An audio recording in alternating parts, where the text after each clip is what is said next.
Welcome to the quiet world of medieval stewardship, where you hold the quill that writes a kingdom's future.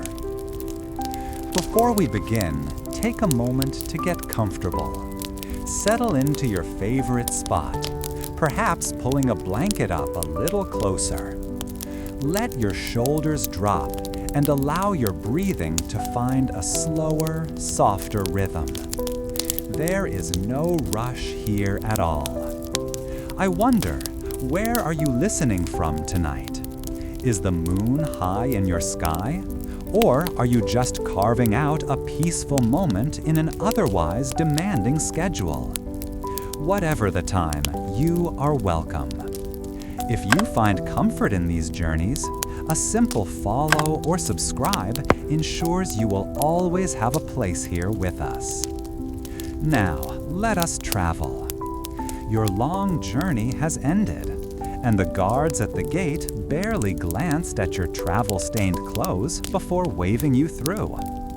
You are a newly appointed Royal Steward, standing within the stone walls of the sprawling yet volatile Kingdom of Aeridor. Your life's purpose has just been handed to you. Learn the intricate art of administering this realm, from the grand pronouncements of the king to the grumbling of distant peasant farmers. Your training begins now. The weight of the Royal Steward's medallion is the first thing you notice. Its cool, heavy silver rests against your chest, a constant, unfamiliar pressure. You stand in the scriptorium, a quiet room dedicated to the kingdom's records, where the day's light filters in through a high, narrow window, falling softly upon stacks of parchment. A scent of old paper and melting beeswax from a nearby candle is all that moves in the stillness. Your predecessor, a man whose face seems permanently etched with the lines of difficult sums, gestures a hand toward a small iron-banded coffer on the table. His fingers, stained black with a lifetime of ink, are a testament to the job you now hold. This is the discretionary fund, he says, his voice dry as old leaves. It is for unforeseen troubles. You will find it is never enough. He offers no other wisdom before turning to leave, his shuffling footsteps echoing briefly in the stone hall. He leaves you alone with the silence, the ledger, and the small chest of coins that represents your immediate power. You run a hand over the coffer's rough wooden surface. Lifting the heavy lid, you see the glint of silver. These are not perfect circles, but thick, slightly uneven coins, each one stamped by hand with the king's profile. They feel solid and real beneath your fingertips, a stark contrast to the endless columns of numbers in the ledger beside you. Each coin represents a soldier's pay, a bag of grain, or a cartload of stone for a castle wall. For a moment, you simply listen to the quiet, the soft whisper of your own breathing, feeling the enormity of the task ahead settle over you. This fragile peace is broken by the sound of hurried footsteps and a sharp rap on the heavy oak door. Before you can answer, a royal messenger enters, his breathing coming in ragged bursts. He smells of horse and road dust, and his tunic is damp with sweat, clinging to his thin frame. He bows low, his eyes wide with the importance of his news, and holds out 2 scrolls, each sealed with hard, gray wax. "My Lord Steward," he gasps, "urgent matters for your attention." The sudden intrusion of the outside world, so full of noise and need, makes the quiet scriptorium feel like a different realm entirely. You take the scrolls, the crisp parchment a stark contrast to the messenger's travel-worn appearance. You dismiss the man to find water and rest, his presence having already shattered the room's scholarly calm. With him gone, you turn your attention to the scrolls, the silence now feeling less like peace and more like anticipation. Using a small, sharp letter opener, you carefully crack the seal on the first scroll. The wax crumbles, releasing a faint, smoky scent. The message is from the master of the Merchant Guild, his handwriting an impatient scrawl of sharp, angry letters. He writes that the King's Road, the main artery for trade from the south, has been washed out by recent storms. A vital wooden bridge has collapsed, and the road itself is a river of mud, impassable for their heavy caravans. His tone is not one of a request, but a demand for immediate repair, hinting at the severe loss of tax revenue if the route remains closed. Placing the first scroll aside, you open the second. The handwriting here is neater, more measured, from a royal agent stationed in the northern baronies. He reports something unexpected.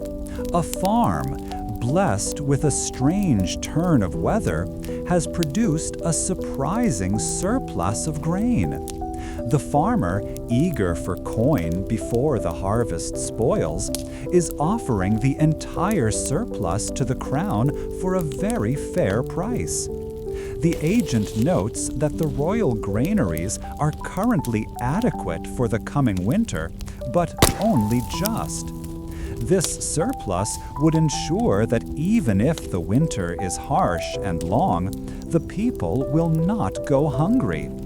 The opportunity is a fleeting one. Other buyers will surely snatch it up if the crown does not act within the week. This is not a problem demanding a solution, but an opportunity that requires decisive action. You stare at the two scrolls lying side by side on the polished oak table.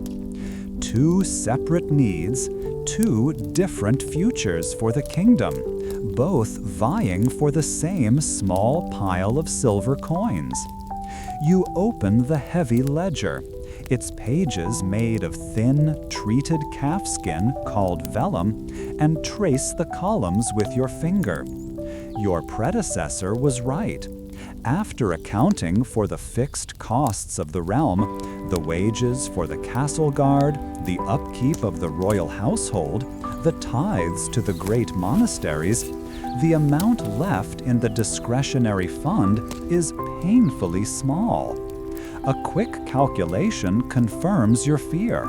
You have enough silver to fund the road repairs or to purchase the surplus grain, but not both. One problem must be solved, and one must be allowed to fester. The conflict lodges itself deep in your thoughts. Part of you, the practical part that understands how a kingdom truly functions, knows the merchants' caravans are the realm's lifeblood. Their trade fills the treasury, pays the soldiers, and funds the very existence of the crown. Their complaints are loud, immediate, and carry the weight of gold behind them. To ignore them would be to invite their anger and, more importantly, to choke off the flow of taxes. Repairing the road is the sensible choice, the decision of a steward who understands economics. It is a visible, direct action that shows the crown is responsive to the needs of its most powerful subjects. You can almost hear the rumble of wagon wheels and the jingle of coins that would follow such a choice. Yet, another part of you feels a quiet, creeping dread at the thought of the coming winter. The royal agent's words about the granaries being merely adequate echo in your mind. An adequate supply is enough for a mild winter, But a single unexpected blizzard or a prolonged frost could turn adequacy into scarcity, and scarcity into starvation. The merchants are loud, but their hunger is for profit. The hunger of the common folk is a quieter, more desperate thing. To purchase the grain is an act of foresight, a shield against a danger that may not even come. It earns no immediate praise and fills no coffers, but it could save lives. It is a choice rooted in a deeper, more paternal sense of duty to the silent majority of the kingdom. You find yourself torn between the vocal, present need and the silent, future risk. The angry scrawl of the merchant leader seems to burn on the page, a direct challenge to your authority. By contrast, the neat report from the north speaks of potential, of security, of a promise to the nameless families who till the fields and trust the king to keep them safe. You lean back in your chair, the wood groaning softly. You know this first decision will set a tone for your entire tenure as steward. Will you be known as the practical man who kept the gold flowing, or the cautious man who guarded the food supply? Each path carries its own rewards and its own perilous consequences. The sun has shifted, and the beam of light now falls directly across the open ledger, illuminating the stark black numbers that define the limits of your power. The choice is not simply about silver and grain or wood and mud. It is about philosophy. Do you govern for the immediate, tangible benefit of the powerful, or for the long-term, uncertain security of the powerless? The question hangs in the still room, more substantial than the scent of old parchment. Your gaze drifts from the ledger to the coffer and back to the two scrolls. The silence of the scriptorium no longer feels peaceful. It feels like the held breath before a momentous decision. After what feels like an age, your path becomes clear. You cannot shake the image of hungry children, of desperate parents in the cold heart of winter. The anger of wealthy merchants is a storm you might be able to weather, but the despair of a starving populace could break the kingdom entirely. With a newfound sense of resolve, you pull a fresh sheet of parchment towards you. You dip a clean quill into the inkpot, the sharp tip making a small scratching sound as it soaks up the black liquid. Your hand is steady as you write the authorization for the royal agent in the north. You instruct him to purchase the entire grain surplus immediately, using the funds you will dispatch with this same messenger. You fold the parchment, drip hot wax onto the seam, and press the heavy steward seal into it. The image of the crown and sword is left perfectly imprinted. You summon the waiting messenger, handing him the sealed order and a heavy purse drawn from the coffer. You give him instructions for his journey north, a fresh horse, and a promise of a bonus for his speed. He bows, his face showing relief at having a clear mission, and hurries away. The sound of his boots fades down the corridor, leaving you once more in the profound quiet of the scriptorium. The scroll from the Merchant Guild remains on your desk, unanswered. You know a different kind of messenger will be arriving soon, one far less respectful and far more demanding. The weight of this first command, of the path you have just chosen for the kingdom settles into your bones, a burden as real and as cold as the silver you just spent. Weeks pass.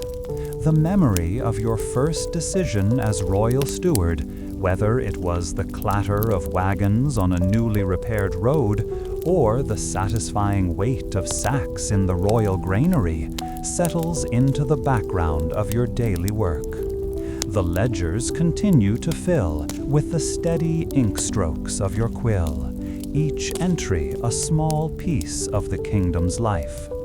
But today, you are not in the quiet scriptorium. Instead, you are in the great hall, a cavernous space of stone and timber where the king holds court.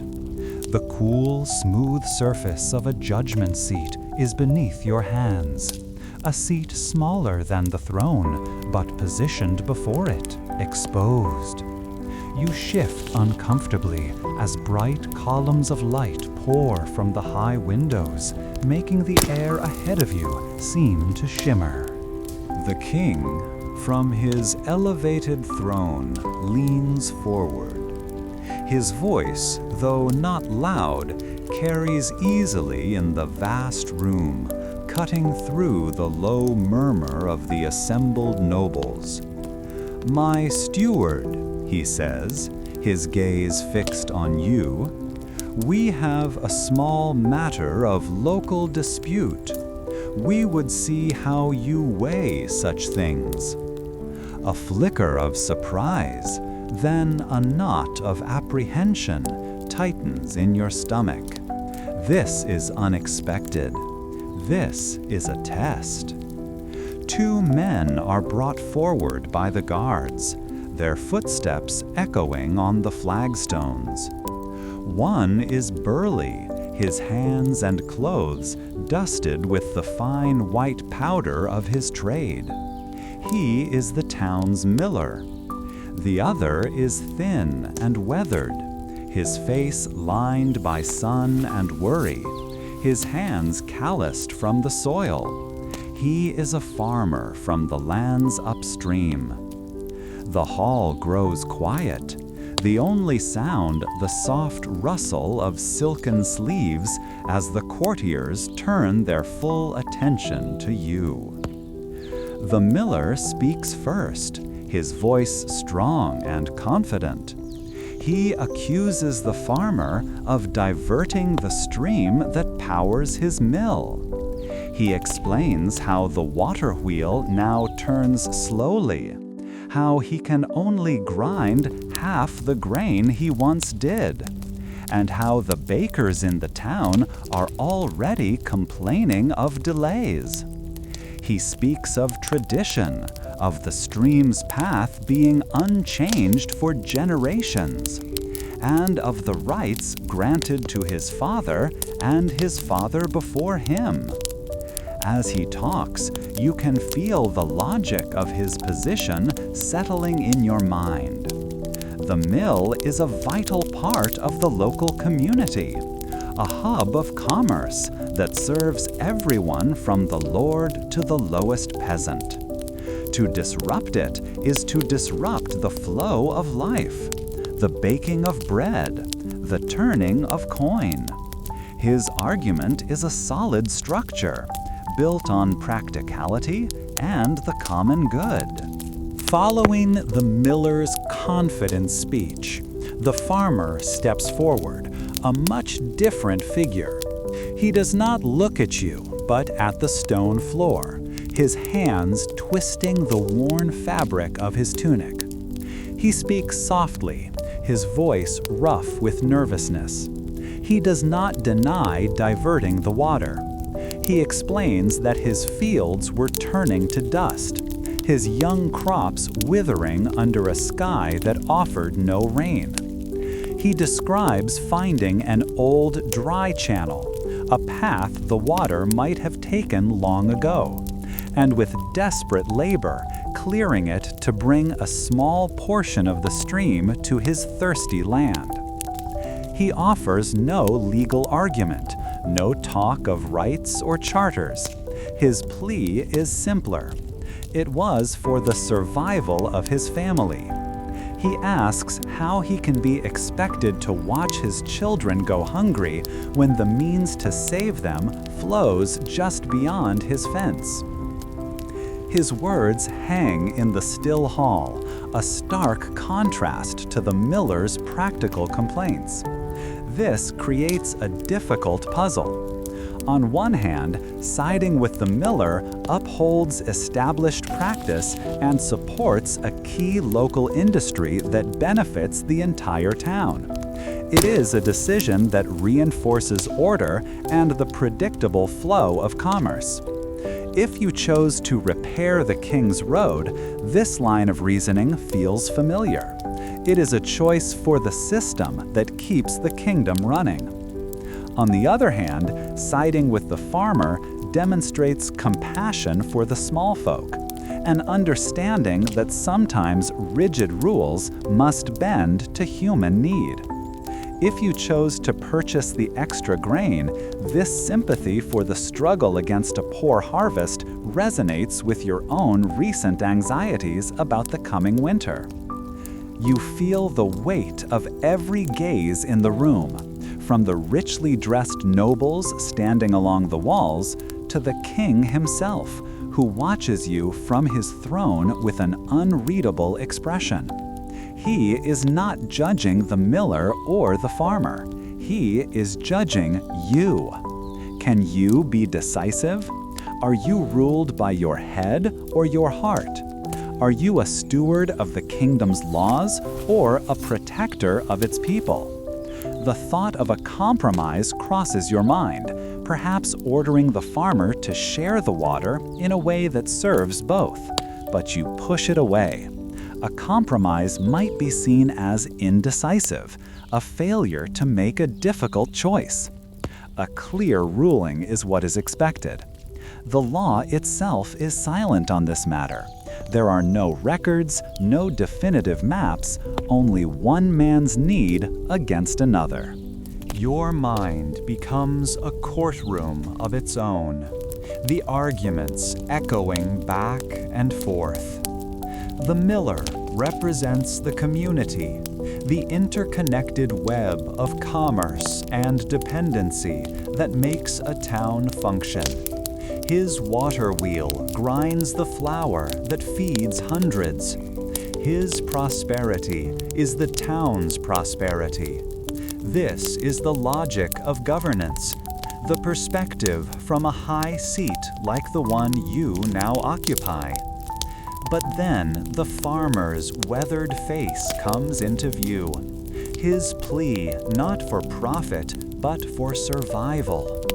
To rule against him is to potentially condemn his family to starvation, to declare that the turning of a wheel is more important than the lives of the king's subjects.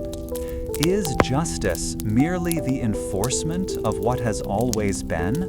Or is it the act of preventing suffering where one has the power to do so? This question of justice, what it truly is, sits at the heart of your dilemma. It is a far heavier weight than the simple allocation of silver from your first days in this role. That was a choice between two future possibilities, two abstract fears.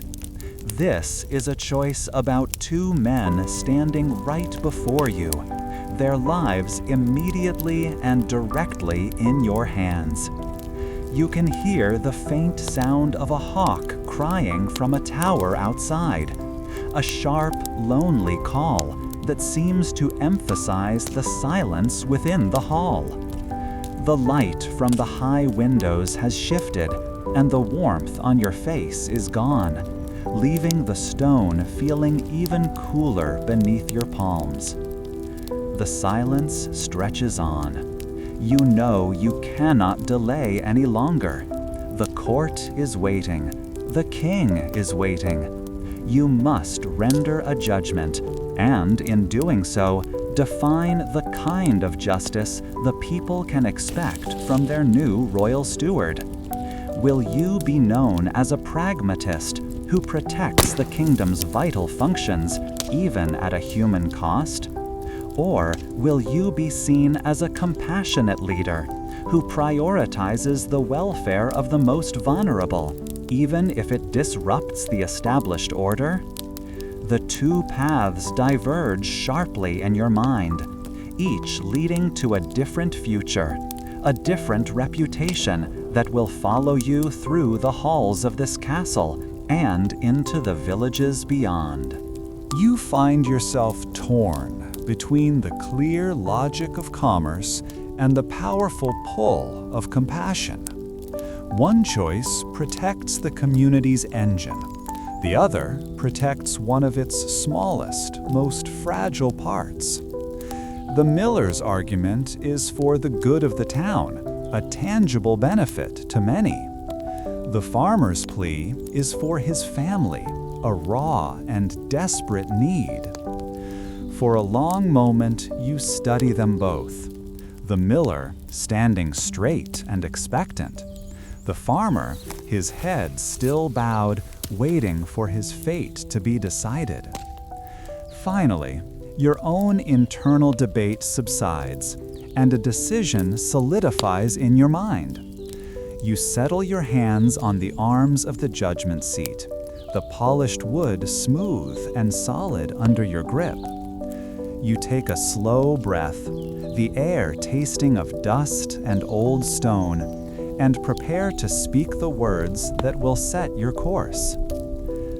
You choose to rule for the miller, ordering the stream fully restored to its original path.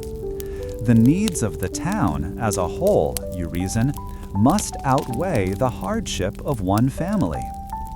Or, you choose to rule for the farmer, allowing his diversion to stand for the remainder of this dry season. The preservation of life, you reason, must take precedence over the preservation of profit. The weeks following your judgment in the Great Hall have settled into a quiet rhythm. Your reputation for decisive action, born from siding with the miller, has made the court's petitioners more direct and less prone to lengthy speeches. This newfound efficiency gives you time to descend into the bowels of the castle, to the royal treasury. The air here is different, still and cool against your skin, carrying a faint, sharp scent of old metal. Unlike the Great Hall, which echoes with footsteps and voices, this chamber of vaulted stone swallows sound. Heavy wooden chests bound with iron line the walls, their contents a silent testament to the kingdom's wealth. You run a hand over the cool, dusty lid of one, feeling the immense weight of responsibility it represents. Beside you, the Lord Treasurer, a man whose permanent expression is one of profound worry, clears his throat. The sound is small and dry in the quiet room. As you can see, steward, he begins, his voice a low murmur, the coffers are stable. Your decision to repair the King's Road has already shown a return. The merchant guilds paid their duties promptly, pleased with the clear passage. He gestures to a neat stack of silver coins on a nearby table, a tangible result of your first major decision. However, this praise is merely a prelude to his real concern. He unrolls a long sheet of parchment, a tax roll, and his finger, thin and pale, taps a specific entry. Which brings us to this, a significant problem. The entry is for the northern barony of Oakhaven. The Lord Treasurer explains that their tithe, the tax paid not in coin but in goods from the land, has not arrived. 1/10 of their entire grain harvest is owed to the royal granaries, a vital contribution to the kingdom's winter stores. They sent a message, the treasurer continues, his lips tightening into a thin line, claiming a poor harvest, They say they cannot spare it. This explanation is delivered with a deep sigh, as if the very words cause him physical discomfort. He clearly does not believe the excuse, seeing it as a direct challenge to the crown's authority, and, more personally, an unforgivable error in his meticulously kept accounts. To confirm his suspicions, he shows you another, smaller scroll, sealed with the sigil of the Royal Scouts. Our own eyes in the north report otherwise. His finger traces a line of neat script. The harvest in Oakhaven was average, not bountiful, but by no means a failure. The Baron is testing you, Steward. He is testing us. The treasurer's anxiety is almost a physical presence in the room. You can hear the shallow rasp of his breathing. The missing grain is a practical problem, but the defiance it represents is far more dangerous. If one powerful lord can withhold his dues without consequence, others will surely follow, and the kingdom's finances could unravel with alarming speed. This challenge places you in a difficult position. Your mind immediately recalls the unyielding stance you took in the dispute between the miller and the farmer. You upheld the established order, ensuring a key service continued. Many at court saw this as a sign of strength, a welcome change from the indecisiveness that sometimes plagued royal administration. The Lord Treasurer certainly expects a similar show of force now. His gaze is fixed on you, his worried eyes pleading for a response that will restore the proper order to his ledgers and reinforce the authority you have begun to build. The silence in the treasury deepens as he waits for your command. One part of you feels the sharp sting of the Baron of Oakhaven's insult. This is not a plea for mercy from a struggling farmer. It is a calculated lie from a powerful nobleman designed to probe for weakness. To let this slide is to invite every other lord and baron to try their own luck, to chip away at the king's authority until it is meaningless. A shiver that has nothing to do with the treasury's cool air runs down your spine. The thought of sending royal tax collectors, backed by an escort of guards, feels like the natural, correct response.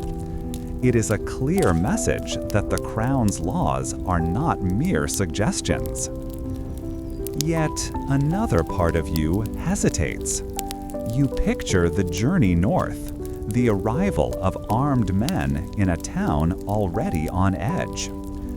Collecting taxes with swords is a grim business. It breeds a bitterness that can linger for generations, a quiet poison in the heart of the realm. While the Baron is the one acting in defiance, it is his people, the farmers, the villagers, who would feel the sharpest edge of the crown's displeasure. You wonder if there is another way, a path that avoids bloodshed, but does not surrender authority. Perhaps a gesture of calculated mercy, a partial deferment of the tax with a firm warning, could secure most of the grain while saving the Baron from total humiliation. You find yourself torn between the immediate need to project strength and the long-term desire for a stable, peaceful kingdom. The treasurer watches you, his face a mask of nervous anticipation. He sees a column of numbers that do not add up. You see a path that splits, one leading to a swift, potentially bloody resolution, the other to a difficult, uncertain negotiation.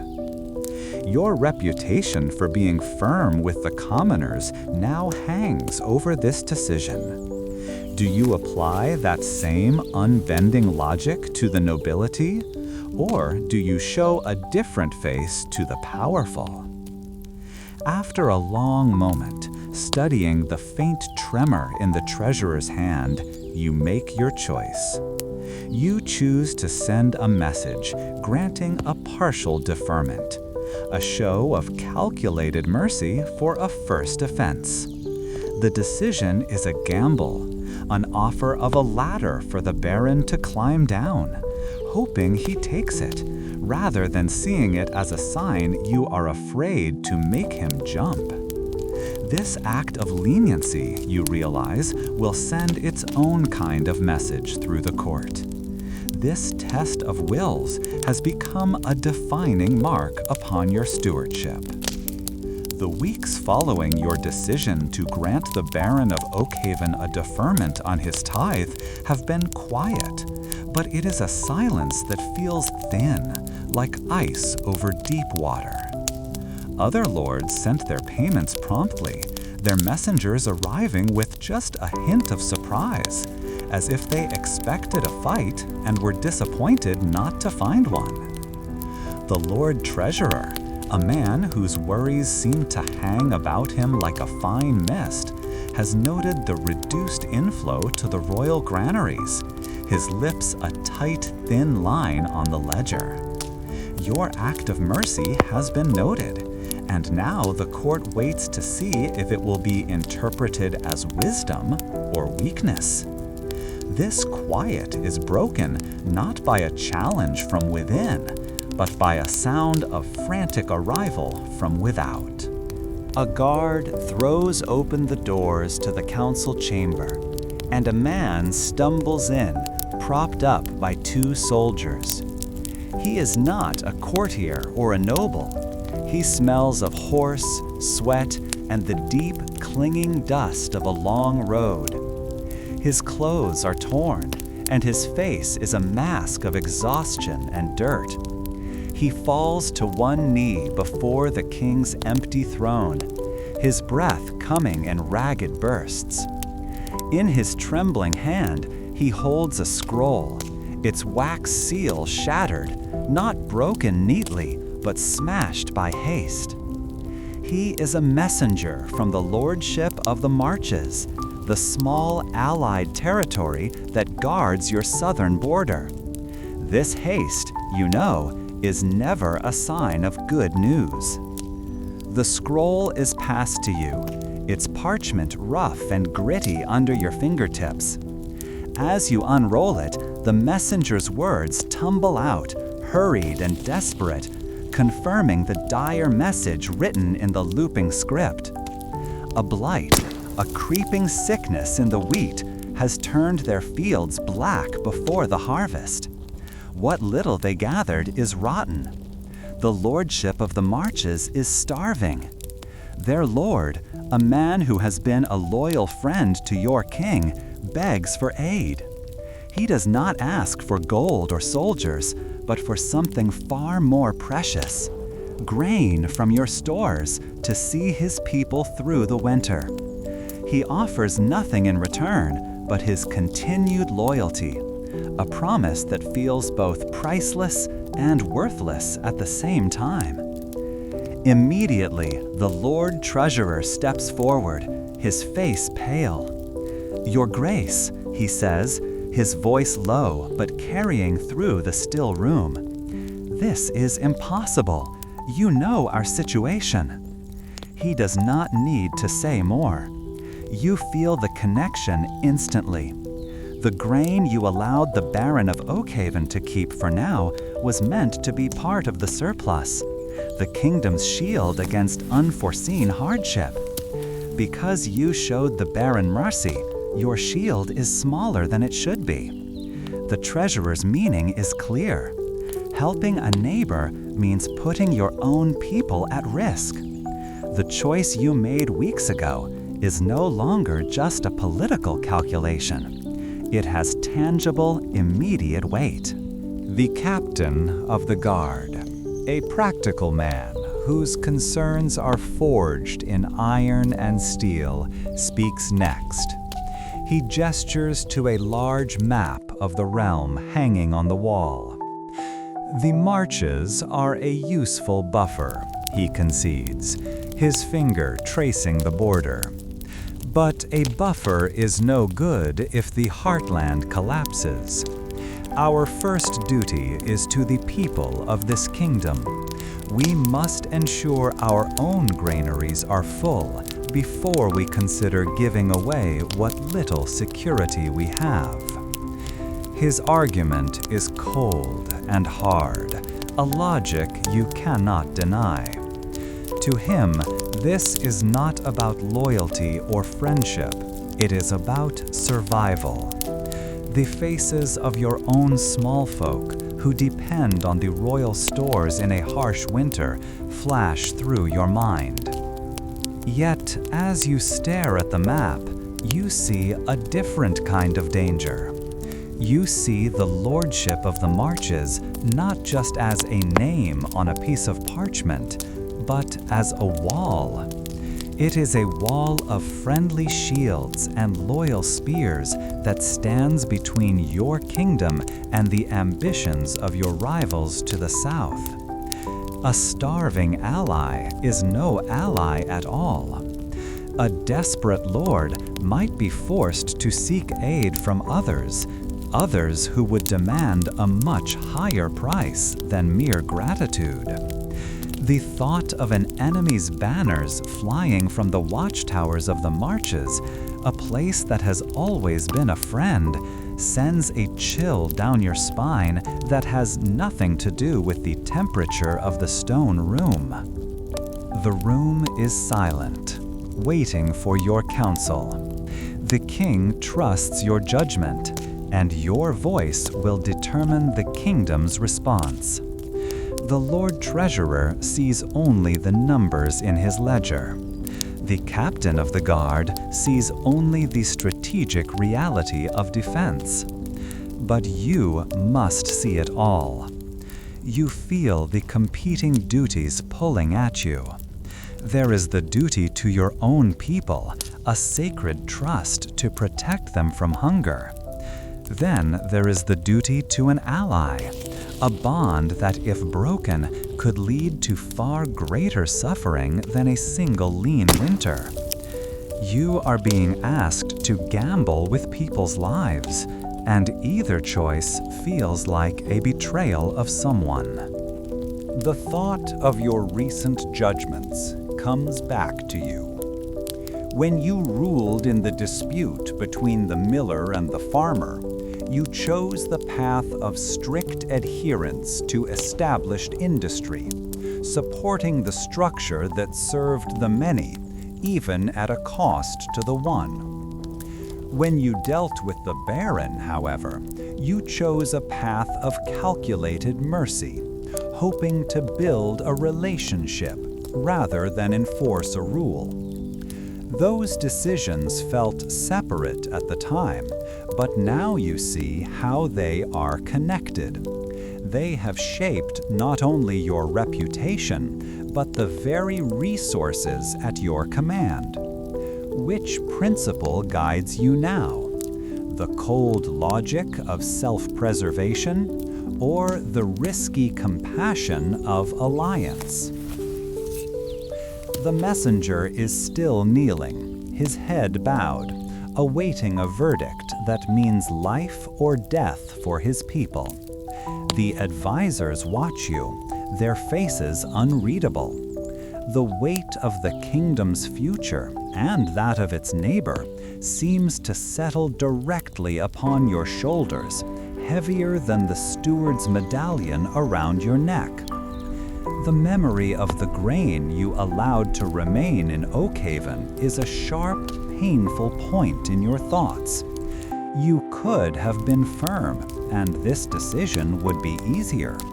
But you were merciful, and now the cost of that mercy is laid bare. You find yourself torn between the immediate, undeniable need to protect your own food supply and the long-term, devastating risk of creating a desperate enemy on your border.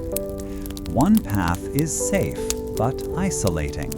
The other is generous but perilous. There is no easy answer, no perfect solution that serves everyone. There is only a choice between two different kinds of danger. After a long, heavy silence, you know what you must advise the king. You will either protect your stores at all costs or extend a hand to a friend in need, and you must live with whatever follows. You clear your throat, the small sound echoing in the chamber.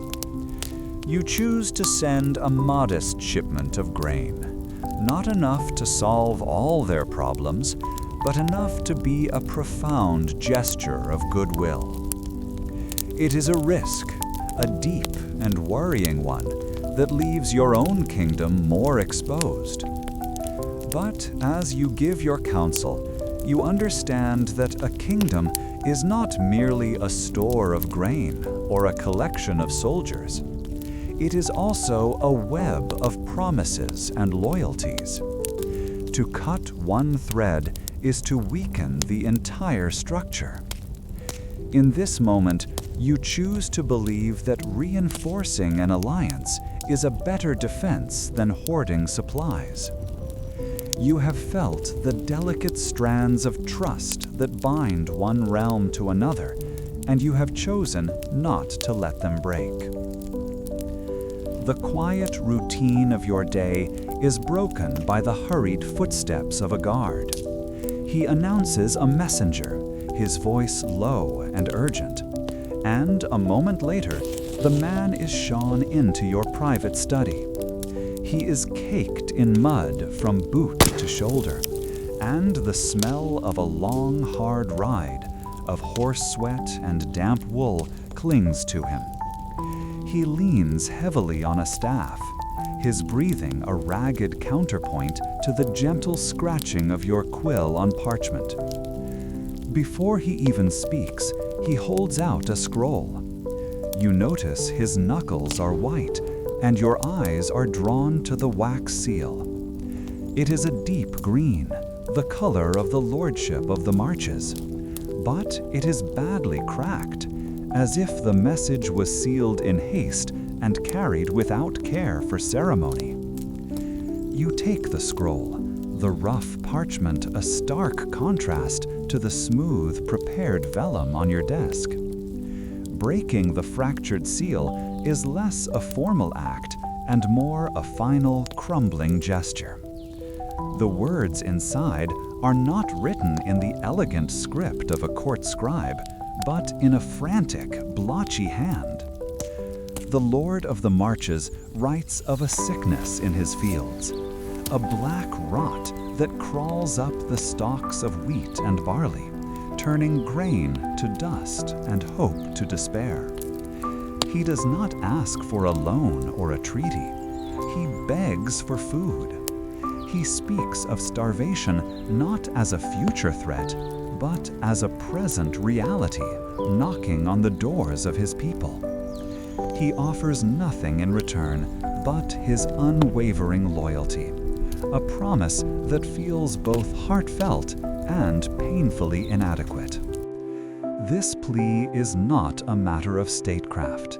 It is a cry for help. Because of its gravity, the issue is immediately brought before a small council. You sit at the head of the great oak table, the king having granted you authority in these matters. The Lord Treasurer is there, his fingers steepled, his face a mask of careful disapproval. Across from him, the captain of the guard sits, with his arms crossed, his jaw set. The air in the room is still, and you find yourself focusing on the scent of beeswax from the single candle burning on the table, a small point of warmth in the cool stone chamber. You present the scroll, summarizing its contents in a calm, even voice that you hope betrays none of the unease coiling in your stomach. The silence that follows is heavy with unspoken arguments, each man waiting for the other to speak first. The captain of the guard breaks the quiet, his voice a low rumble. "We must protect our own," he states, not as an opinion, but as an undeniable fact. "Our granaries are sufficient, but not overflowing. Every bushel we send away is a bushel we cannot give to our own villages if the winter is harsh." He leans forward, his gaze direct and unyielding. "Furthermore, your recent mercy with the Baron of Oakhaven has been noted. You granted him a deferment on his tithe. If you now give grain away for free to a foreign lord, what message does that send? It is a message of weakness. It invites others to see Aeridor not as a strong kingdom, but as a soft-witted farmer, leaving his stores unlocked for anyone with a sad story." The Lord Treasurer nods slowly in agreement, though his approach is different. "The captain speaks of strength. I speak of sums," he says, his voice dry as dust. "Loyalty is an admirable quality, but it cannot be counted. It does not pay for a soldier's spear or a mason's hammer. We are giving away a tangible asset for an intangible promise." He taps a finger on the table, the sound sharp and precise. "We already have a deficit from Oakhaven's delayed tithe. To further deplete our stores for no economic return is unwise. It is the sort of decision a kind man makes, not a wise steward." He even manages a thin, humorless smile. "Perhaps they can pay us with gratitude. I will see if the bakers will accept it for a loaf of bread." Their words fade, leaving you alone with the weight of the decision. Their logic is sound, cold, and inescapable. They speak for the immediate security and solvency of Aeridor. Yet your mind drifts to the lessons of your predecessor and the maps you have studied for countless hours. The lordship of the Marches is a small, rugged land, but it sits like a wedge between Aeridor and the wild northern clans. For generations, their soldiers have guarded the mountain passes, their forts providing an essential buffer that has saved your own kingdom from raids and wars. They have been a shield, asking little in return. To let that shield shatter from within seems like a terrible strategic mistake, one that could cost far more in blood than it would save in grain. But then your thoughts turn from the abstract lines on a map to the faces of your own people. You picture the farmers in your kingdom's heartlands, the woodcutters in the western forests, the fishermen along the coast. You are their steward. Your primary duty is to them. The thought of a child in your own kingdom going hungry because you sent their winter food to a neighbor is a burden that feels physically heavy. It is a choice between the potential future suffering of strangers and the possible immediate suffering of your own. Can you risk the welfare of your people on the hope of continued loyalty from an ally? The logic of your heart wars with the logic of your head.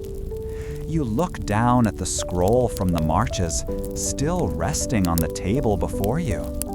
The desperate, looping letters seem to look back at you. A full refusal would be cruel and short-sighted, creating a desperate and resentful neighbor who might one day turn to your enemies for the aid you denied them. Sending them everything they ask for would be foolish, leaving your own kingdom dangerously exposed. The path is not between right and wrong, but between two different kinds of risk, two different kinds of responsibility. The captain sees a border to be held. The treasurer sees a ledger to be balanced. You must see the whole board, years into the future. A quiet resolve settles within you. It is not a perfect solution, but a necessary one.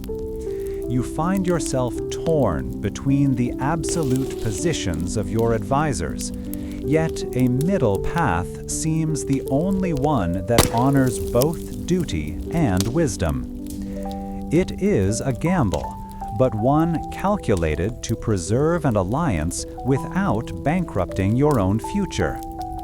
You will not give them everything, for you cannot, but you will not give them nothing, for you must not. The kingdom's resources are a tool, and sometimes the best use of a tool is not to hoard it, but to use it to repair a vital friendship before it breaks completely. You lift your head and meet the gazes of your two advisors. "We will send a shipment of grain," you announce, your voice firm. The captain of the guard opens his mouth to protest, but you raise a hand to stop him. A modest shipment, not enough to solve all their problems, but enough to see them through the worst of it. It will be a profound gesture of goodwill, a reminder that an alliance with Aeridor is worth more than parchment and promises. You turn your gaze to the Lord Treasurer. Record it not as a gift, but as an investment in the security of our northern border. A wall of shields is more valuable than a wall of stone. The captain of the guard says nothing more, simply giving a stiff, formal nod. He does not agree, but he will obey the command. The Lord Treasurer lets out a long, weary sigh, the sound of a man who has just been handed another impossible sum to account for.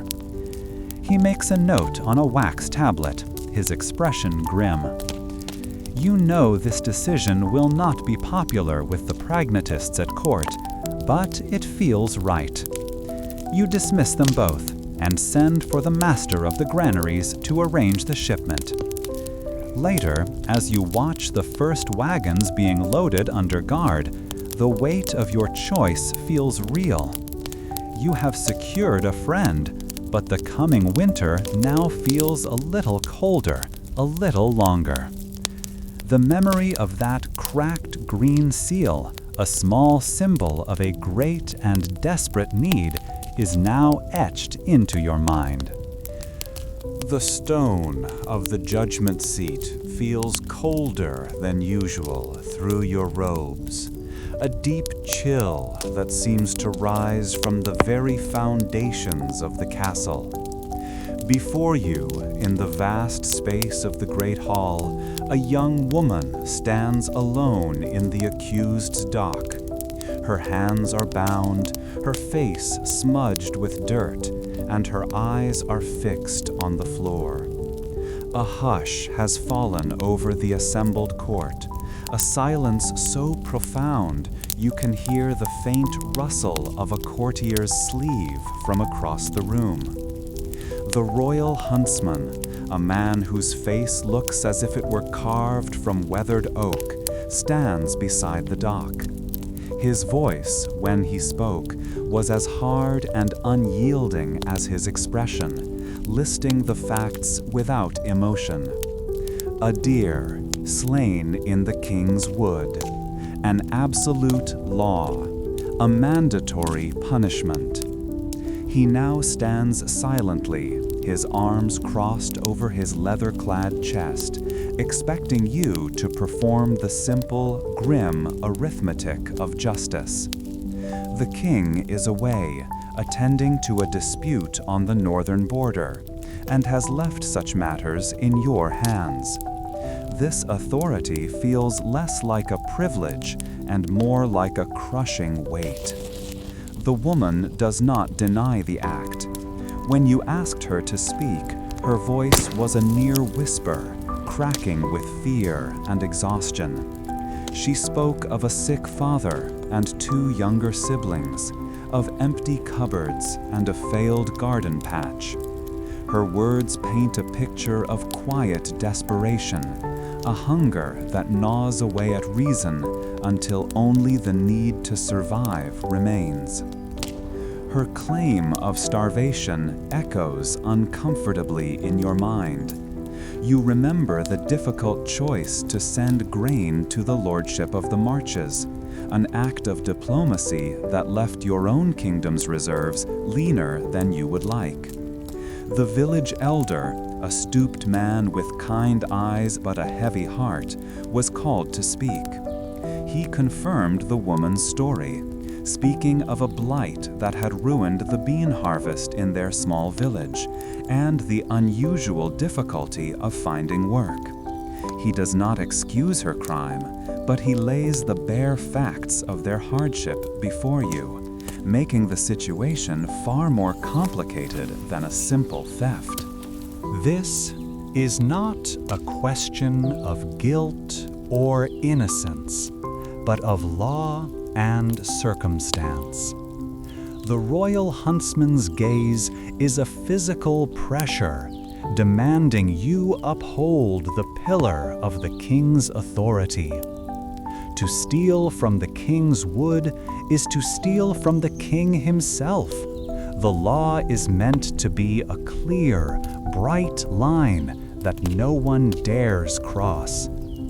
A harsh sentence would send a message of strength throughout the realm, reminding everyone of the crown's power. The hard-faced nobles and landholders watching from the gallery expect this.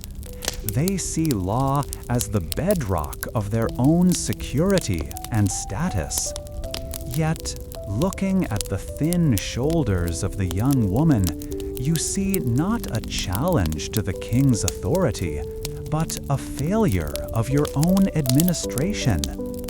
Is a law just if it condemns the desperate to death for the crime of survival?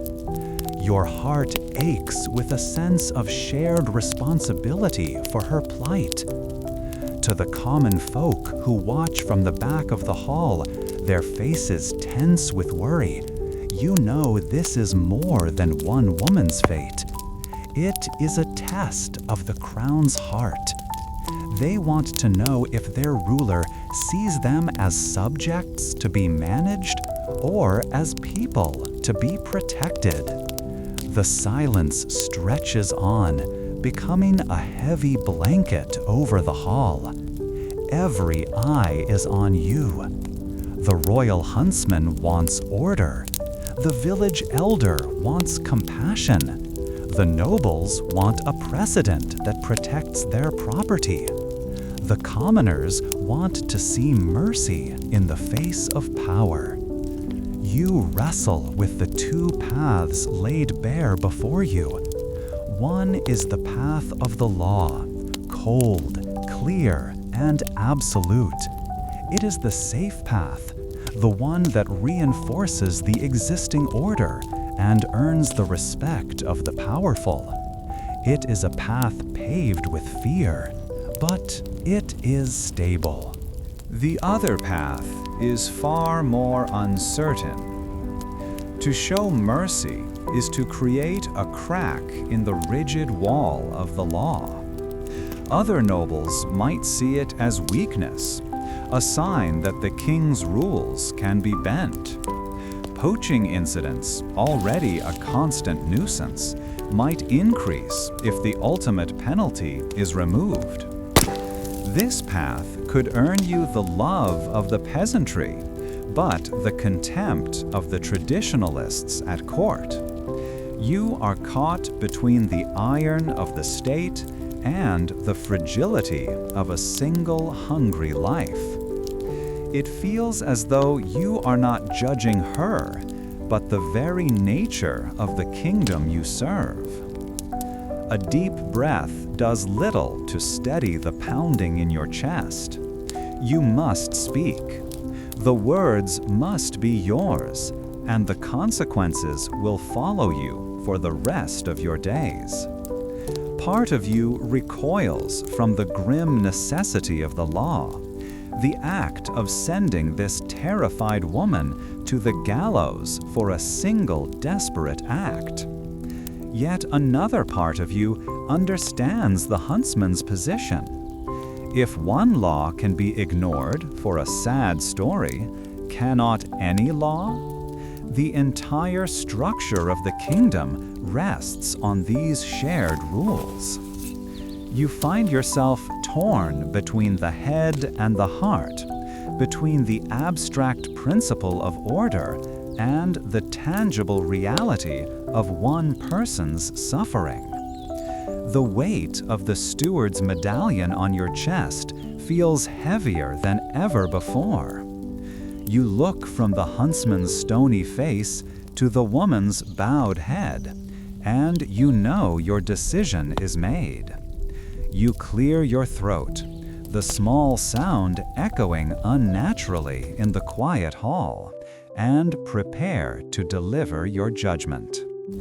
You choose to commute the sentence. You announce that while the law is absolute, the crown's mercy can be greater. The woman will not be executed. Instead, you sentence her to a period of servitude in the castle kitchens, where she will earn her keep and have access to food for her family.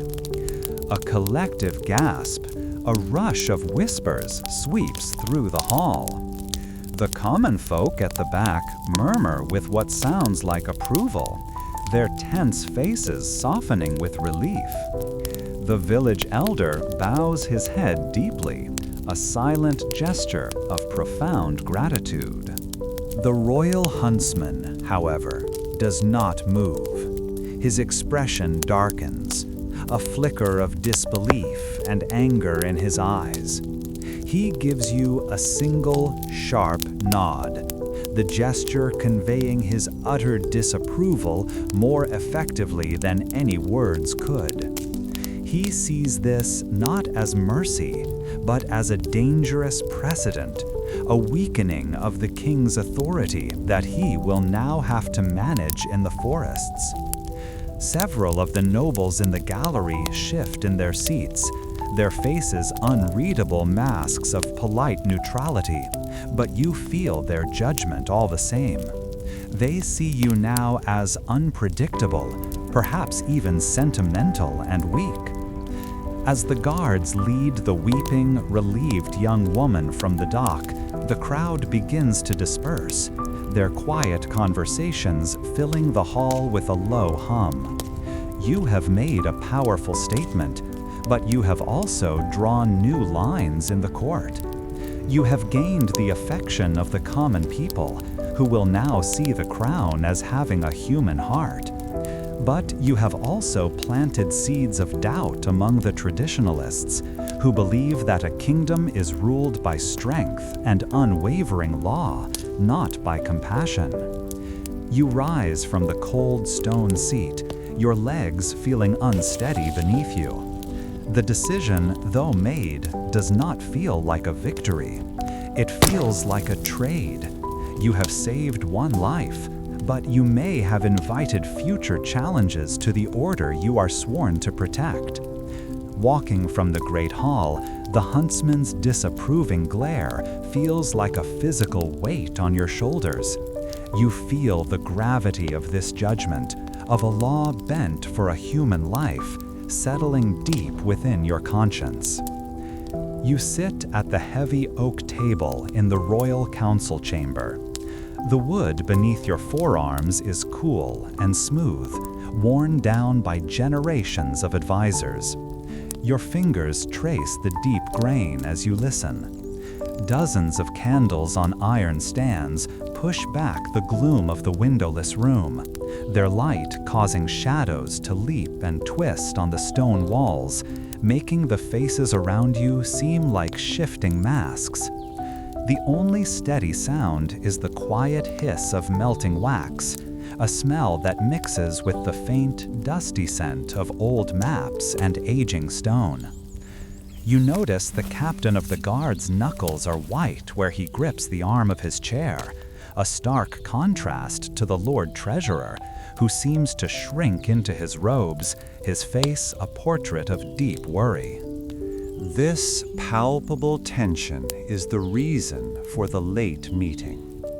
The topic is the Baron of Stonecross, a powerful lord whose lands control the great river, the main artery of trade for the entire kingdom.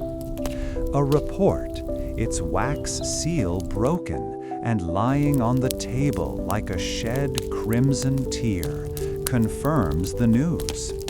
The Baron has built a chain across the river and is now demanding a toll from every merchant vessel that passes. You, as does every person in this room, that the levying of royal tolls is a right reserved for the king alone. This is not a simple matter of greed. It is a direct, arrogant challenge to the crown's authority, and its effects are already being felt. The merchant guilds are in an uproar, and river traffic, the lifeblood of the treasury, is slowing to a trickle. The captain of the guard is the first to speak, his voice a low growl that seems to vibrate through the oaken table. "This is the fruit of weakness, my Lord Steward," he says, his gaze fixed on you. "When we allow poachers to escape the gallows for a sob story, the wolves of the nobility see a shepherd who has lost his nerve." You feel a flush of heat rise in your neck, the memory of the young woman's terrified face still fresh in your mind. "The Baron tests us," the captain continues, leaning forward. "He sees mercy and mistakes it for fear. We must disabuse him of this notion. Send the King's Guard. We will tear down his chain, burn his toll house, and hang him from the walls of his own castle as an example to the others." His brutal words hang in the chamber.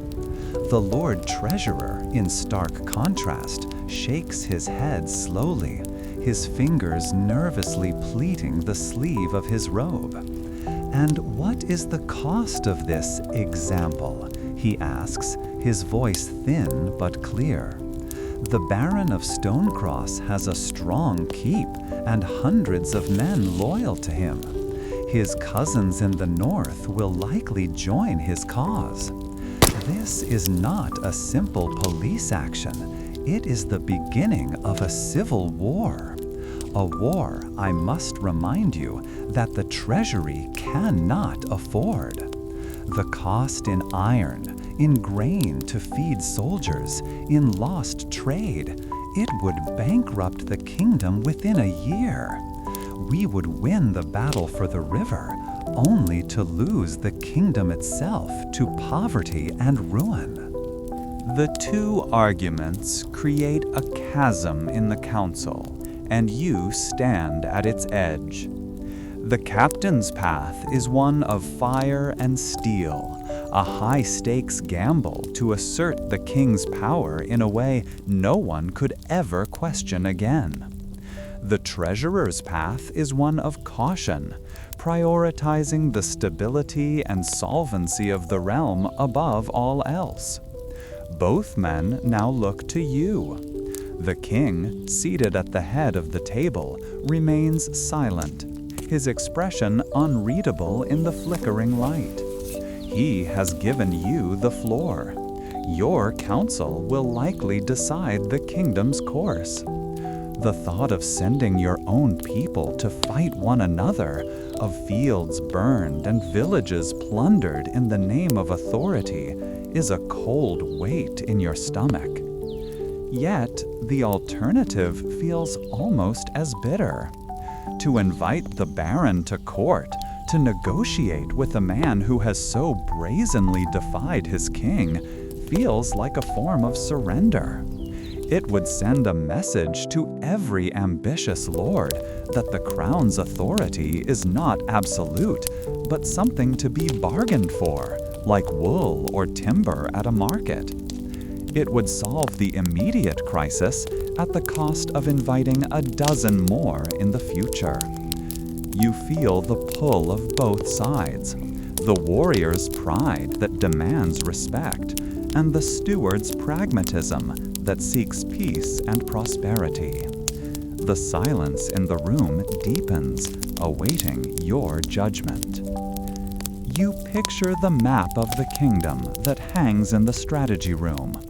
You see the great river as a blue vein running through it, and the baron's castle, Stonecross, as a clot slowly choking the life from the realm. A swift, sharp cut might remove it, but could also cause the patient to bleed out. A slow, careful treatment might dissolve it, but might also allow the sickness to spread. There is no easy path, no choice without a heavy price.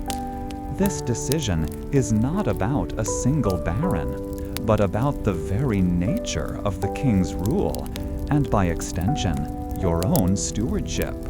You take a slow breath, the air feeling cool in your lungs.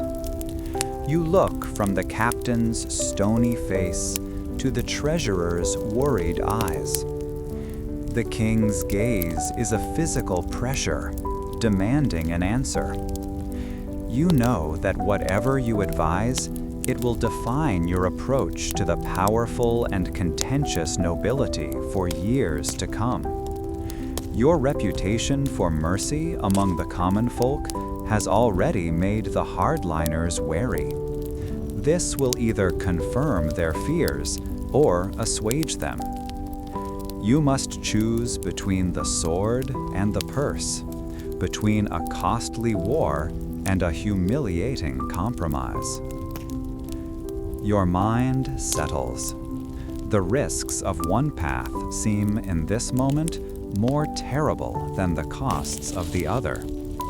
One choice risks the bodies of the kingdom's soldiers and the soul of its unity. The other risks only its pride. You clear your throat, the sound small in the vast, quiet chamber. Every head turns toward you. The king leans forward just slightly, his eyes never leaving yours. After a long moment, you find your voice, and you recommend that he invite the baron to court to negotiate a compromise, offering him a minor royal appointment in exchange for removing the toll. It is a calculated risk, a move to turn an enemy into a dependent, but it avoids bloodshed. The captain of the guard makes a sound of disgust, turning his head to stare at the stone wall as if he can no longer bear to look at you. He sees this as the ultimate confirmation of your weakness. The Lord Treasurer, however, lets out a breath he seems to have been holding for an hour, a wave of profound relief washing over his features. The king listens to your reasoning without expression, his fingers drumming a soft, silent rhythm on the table. When you finish, he simply nods once. "See to it," he says, his voice flat. The meeting is over. As you walk back to your chambers, The flickering torchlight in the corridors makes your own shadow dance ahead of you, long and distorted. The decision feels both right and wrong. You have averted a war, saved countless lives, and protected the treasury from ruin. But you have also shown the wolves that the shepherd now carries a handsome leash instead of a sharp spear. Other barons will take note. They will see that defiance is not met with an army, but with an invitation. Your choice has planted a seed, and you do not know if it will grow into a tree of peace or a forest of future demands. Your council has now set a new thread in the kingdom's great and complicated tapestry, and you can only wait to see the pattern it weaves. You stand in the strategy room, a space that feels more like a cage than a council chamber. Through the tall, narrow window, the rhythmic clang of hammers from the armory quarter drifts in, a steady, unthinking beat of preparation. A vast map of the kingdom is spread across the central table, its corners held down by heavy, polished iron weights. Your fingers trace the inked lines of rivers and roads, the familiar shapes of your own lands. Scattered across the eastern edge of the parchment are small, hastily written reports from spies, their wax seals cracked open. Their words are not loud shouts of alarm, but quiet, grim whispers of a rival kingdom gathering its strength, mustering soldiers and sharpening steel. The news settles in the room, making movement feel difficult, as if you are all pushing against an unseen weight. The captain of the guard, a man whose face seems carved from the same stone as the castle walls, places a scarred finger on the map, tapping a series of passes through the eastern mountains. His voice is low and rough, like gravel shifting. He speaks of the need for a special levy, a tax to raise funds immediately. He wants to reinforce the border forts, build new watchtowers, and double the patrols along the frontier. His argument is as simple and solid as a shield wall. A kingdom that cannot protect its borders is no kingdom at all. He looks directly at you, and you sense an unspoken challenge in his gaze, a hint that he still questions the resolve of a steward known for mercy rather than might. As the captain finishes, the master of guilds, a woman with clever eyes and hands stained with the dyes of her trade, steps forward. She doesn't point to the mountains on the map, but to the coastline, where the capital's small port meets the sea. She speaks not of taxes, but of investment. With the same funds, she argues, they could dredge the harbor, build new piers, and expand the warehouses. Her vision is one of towering masts and bustling docks, of ships laden with southern silks and foreign grain. She promises that such a project would double trade revenue within 5 years, creating a wealth that could fund an army 10 times the size of the current one. It is a promise of prosperity, a way to strengthen the realm from its heart, not just its skin.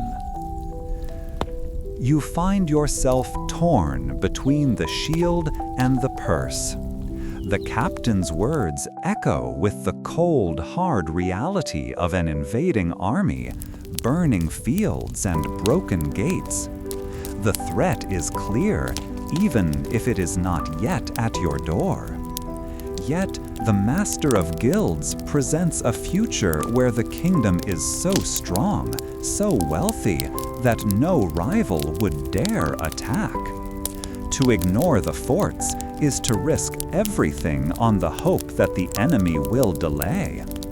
To ignore the port is to condemn the kingdom to a future of scraping by, always reacting to threats instead of building a foundation of true power.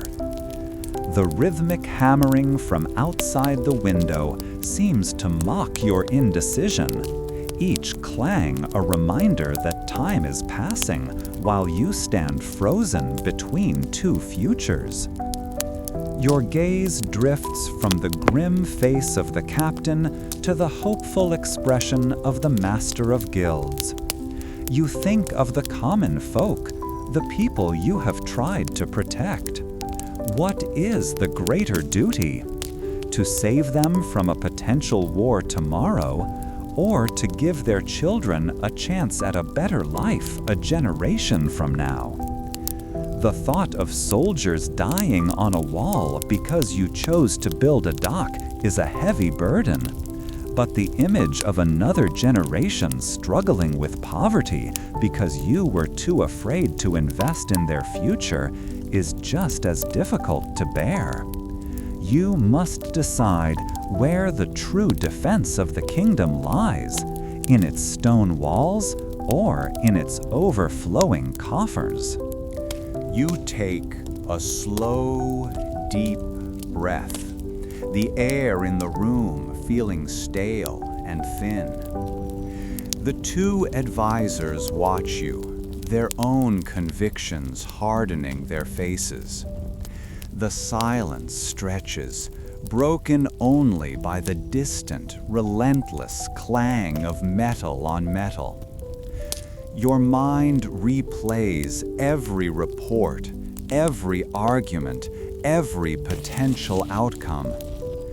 Finally, you raise your head, a decision made not with certainty, but with the heavy acceptance of its consequences.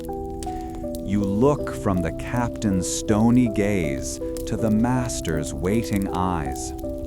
You clear your throat, and the two figures straighten, ready for your judgment. You will approve the funds for the border forts.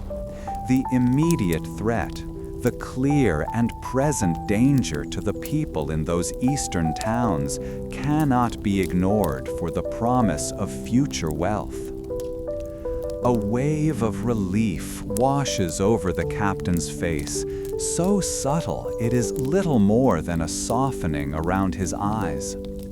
He gives you a single sharp nod, a gesture of respect that feels earned. By contrast, the master of guilds cannot hide her disappointment. Her shoulders slump slightly, and the hopeful light in her eyes dims. She offers no protest, but you feel the weight of her silenced arguments, the loss of the prosperous future she had painted so vividly. She sees a kingdom choosing to survive, not to thrive. And you know that in her eyes, and in the eyes of the merchants, you have chosen fear over ambition. The captain begins issuing orders to a subordinate, his voice crisp and decisive now that a path is set. The master of guilds quietly rolls up her plans for the new port, tying the scroll with a ribbon. You are left standing before the map, the iron weights cold beneath your fingertips. You trace the eastern border again, the land you have just voted to turn into a fortress. The hammering outside continues its steady rhythm, now sounding less like preparation and more like the sound of doors being barred against the world. You have made the kingdom safer, perhaps, but also smaller. The long-term cost of this safety is a question for another day. For now, the kingdom will pour its silver into stone and steel, into the wages for masons and soldiers who will guard the mountain passes. The wealth that might have flowed from the expanded port will remain a dream, a story of what might have been. The roads will not be improved with new trade tariffs, and the granaries will not overflow with cheap imported grain. You have chosen the shield. You can only hope it will be strong enough, because you have sacrificed the chance to strengthen the arm that holds it.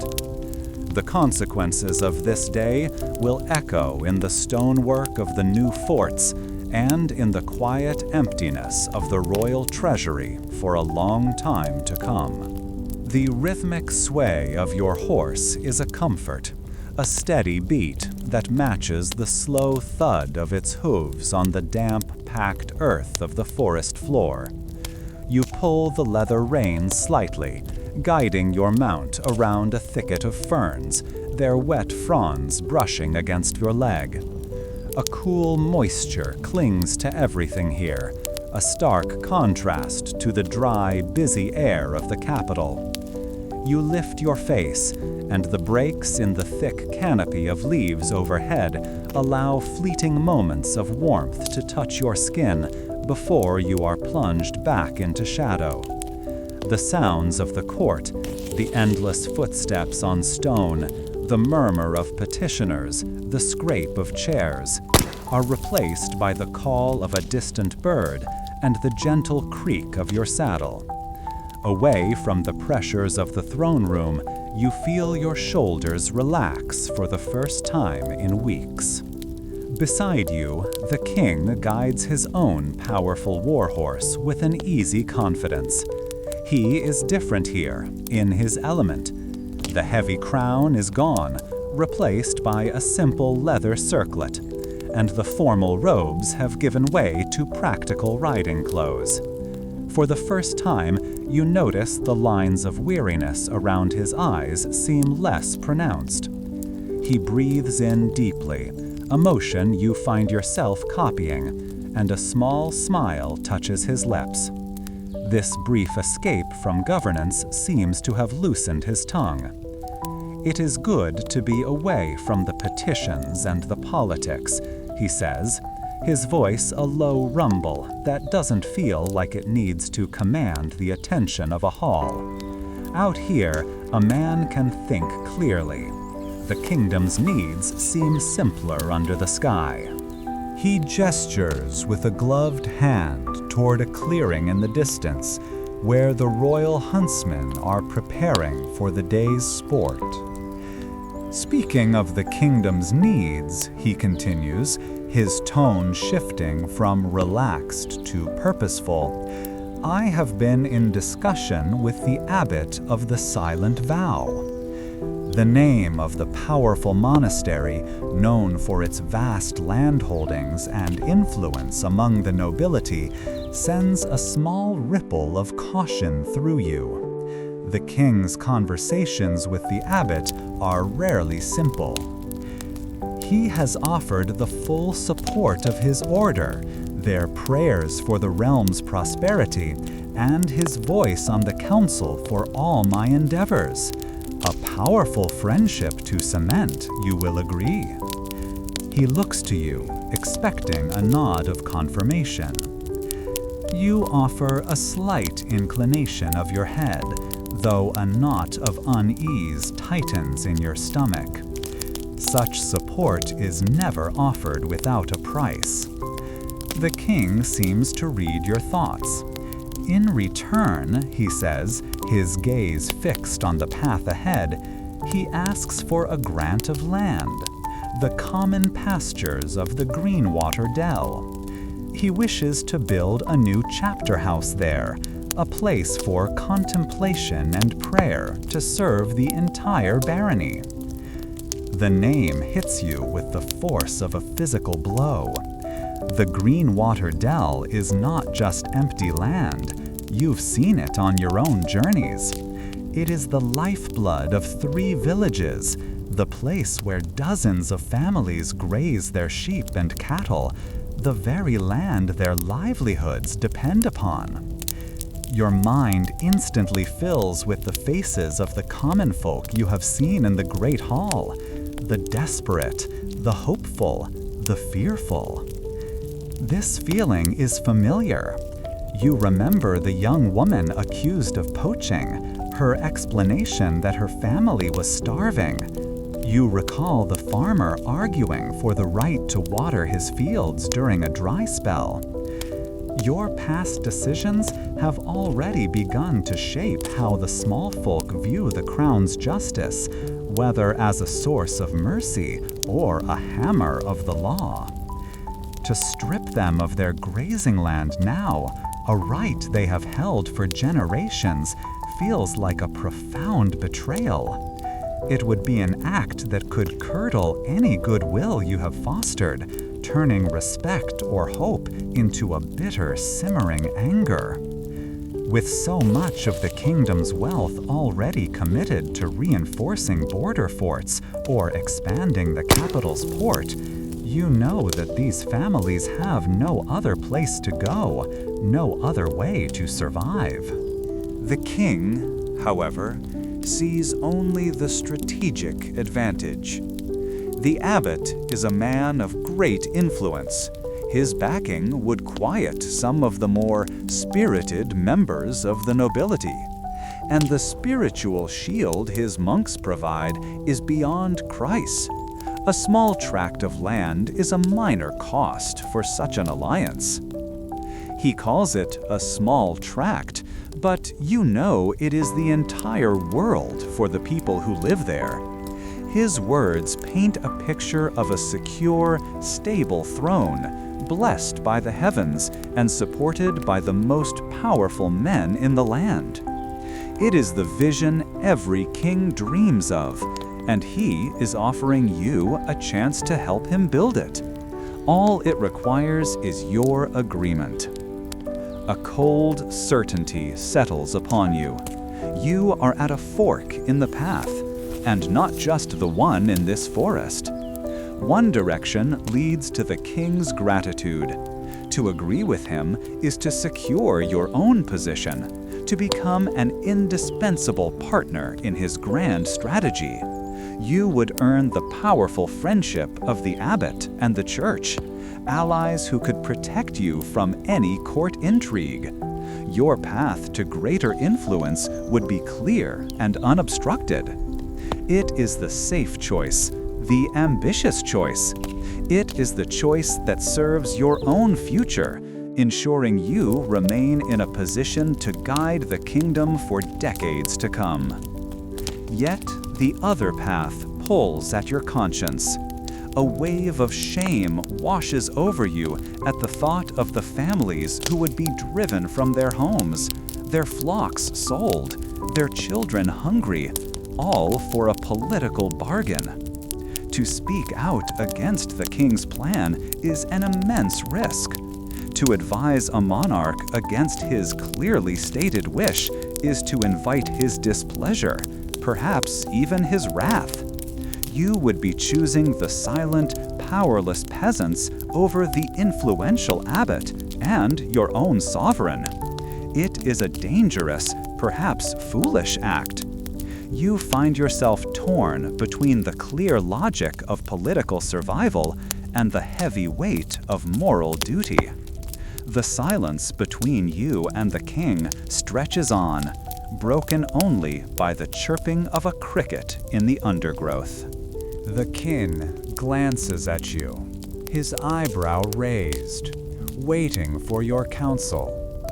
He sees you as his trusted steward, the one who will help him weigh these matters. The future of the Greenwater Dell, and perhaps the future of your career, rests on the words you choose next. The cool forest air feels suddenly close, and you must make a choice. You can see the appeal of the king's logic, the neatness of his plan. Endorsing it makes you a key architect of his reign. On the other hand, the memory of the common folk, their faces etched with hardship, is a powerful counter-argument. Championing them would be an act of profound loyalty to the people of the realm, if not to the immediate wishes of its ruler. Your throat feels dry as you prepare to speak. You have balanced ledgers and judged disputes, but this choice feels different. It is not about silver or grain. It is about the very character of the kingdom you serve. You clear your throat, your final decision made. You have set a stone in the foundation of your legacy. The Great Hall, a place you know by the echo of your own footsteps on its worn flagstones, feels like a foreign land. A delegation from the southern queendom of Saria has arrived, and their presence changes the very character of the stone and timber. Brightly colored silks in shades of saffron and deep blue hang from banners, covering the drab tapestries of Aeridor's history. Instead of the familiar smell of wood smoke and beeswax, your nose detects a sharp, sweet scent of cinnamon and cloves that makes the back of your throat tingle. The murmur of their language is a soft, flowing sound, completely unlike the harder tones of your own court. You stand straighter, feeling the rough wool of your tunic, suddenly aware of how plain it is compared to their fine, shimmering clothes. The king, seated on his throne, gestures for you to approach. His face is unreadable, as it has often been since you advised him against giving the common lands to the monastery. Though your counsel proved wise and quieted the countryside, you know you spent some of his goodwill. Perhaps this is a test, or a chance to prove your worth in a different arena. You will lead these negotiations, he says, his voice echoing slightly in the crowded hall. He does not say more, but the meaning is clear. Succeed, and your standing is restored. Fail, and your influence will wither. The heavy steward's medallion on your chest seems to press down with the weight of this new responsibility as you turn to face the Saracens. The lead negotiator is a woman with silver threaded through her dark hair and eyes that hold a deep, patient calm.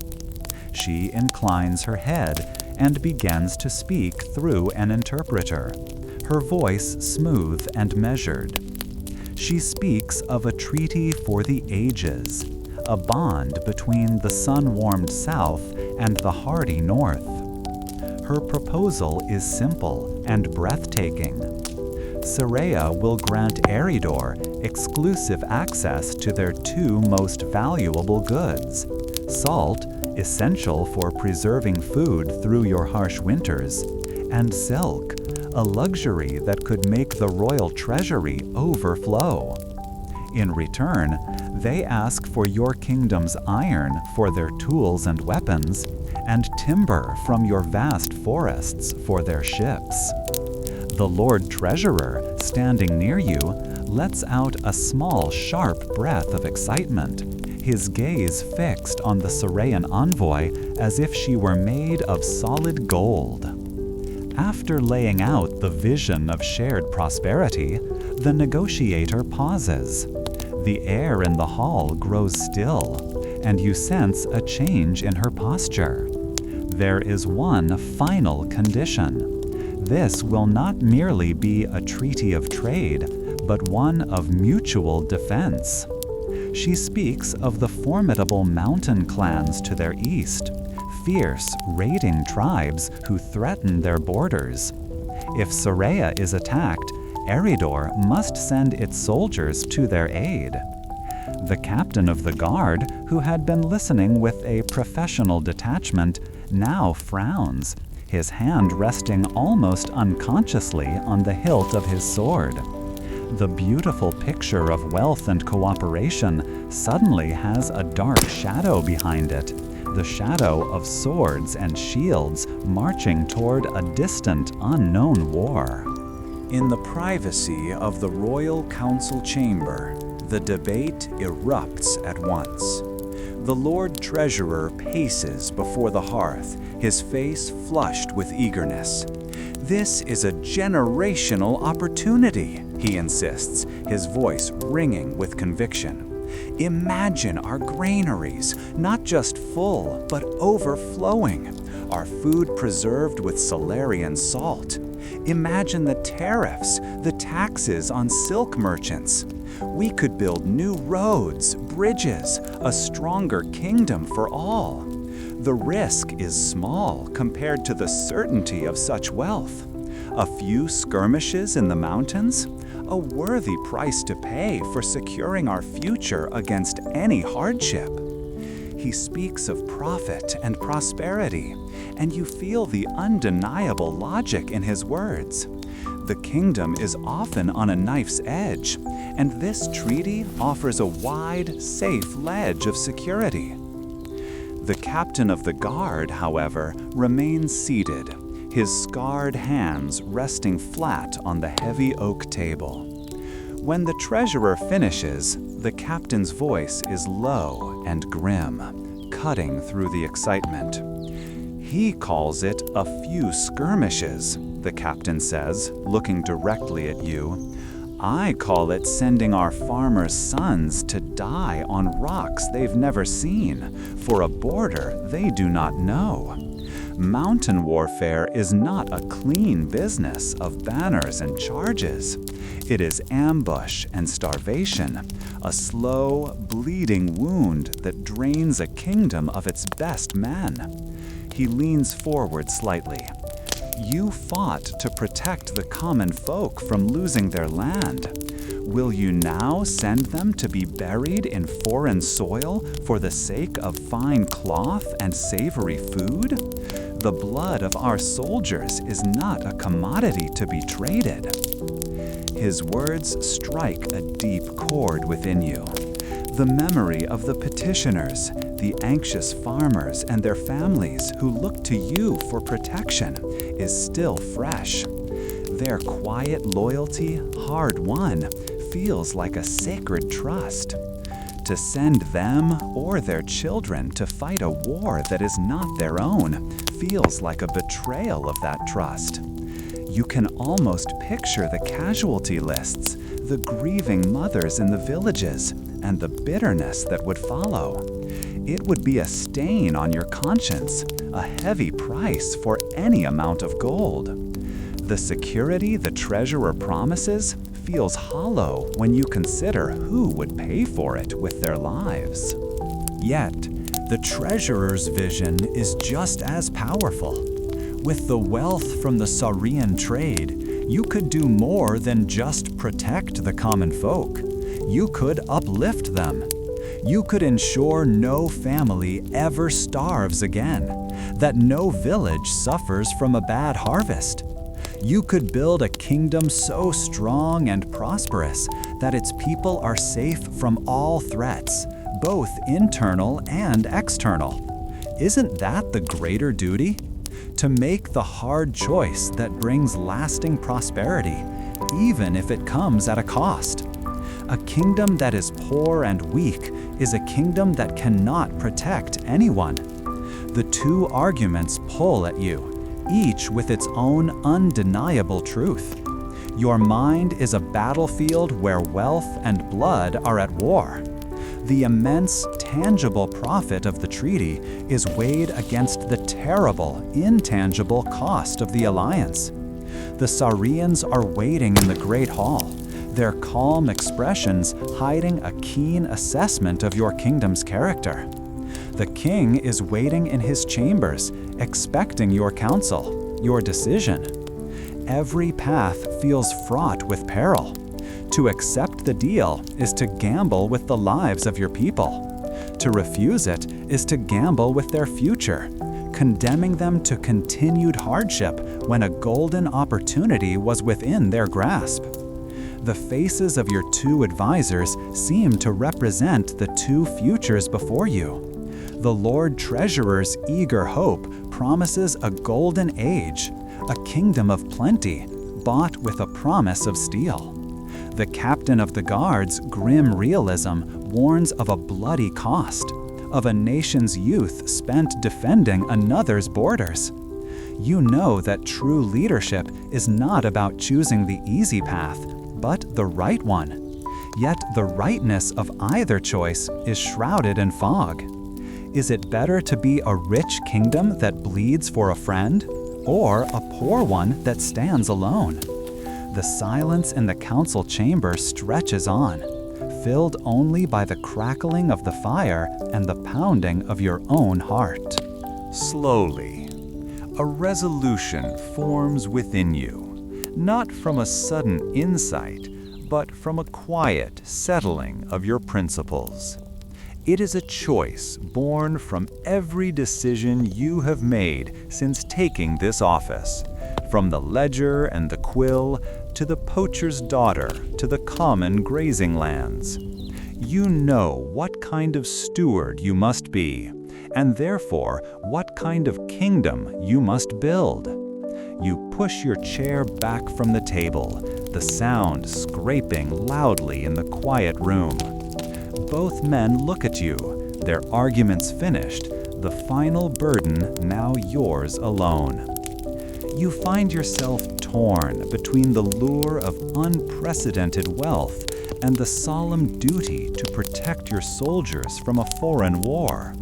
The treasurer's promises of a flourishing kingdom ring in your ears, but the captain's warnings about the cost in blood weigh heavily on your soul. After a long moment of silence that feels like an eternity, you know what you must do for the good of Aeridor.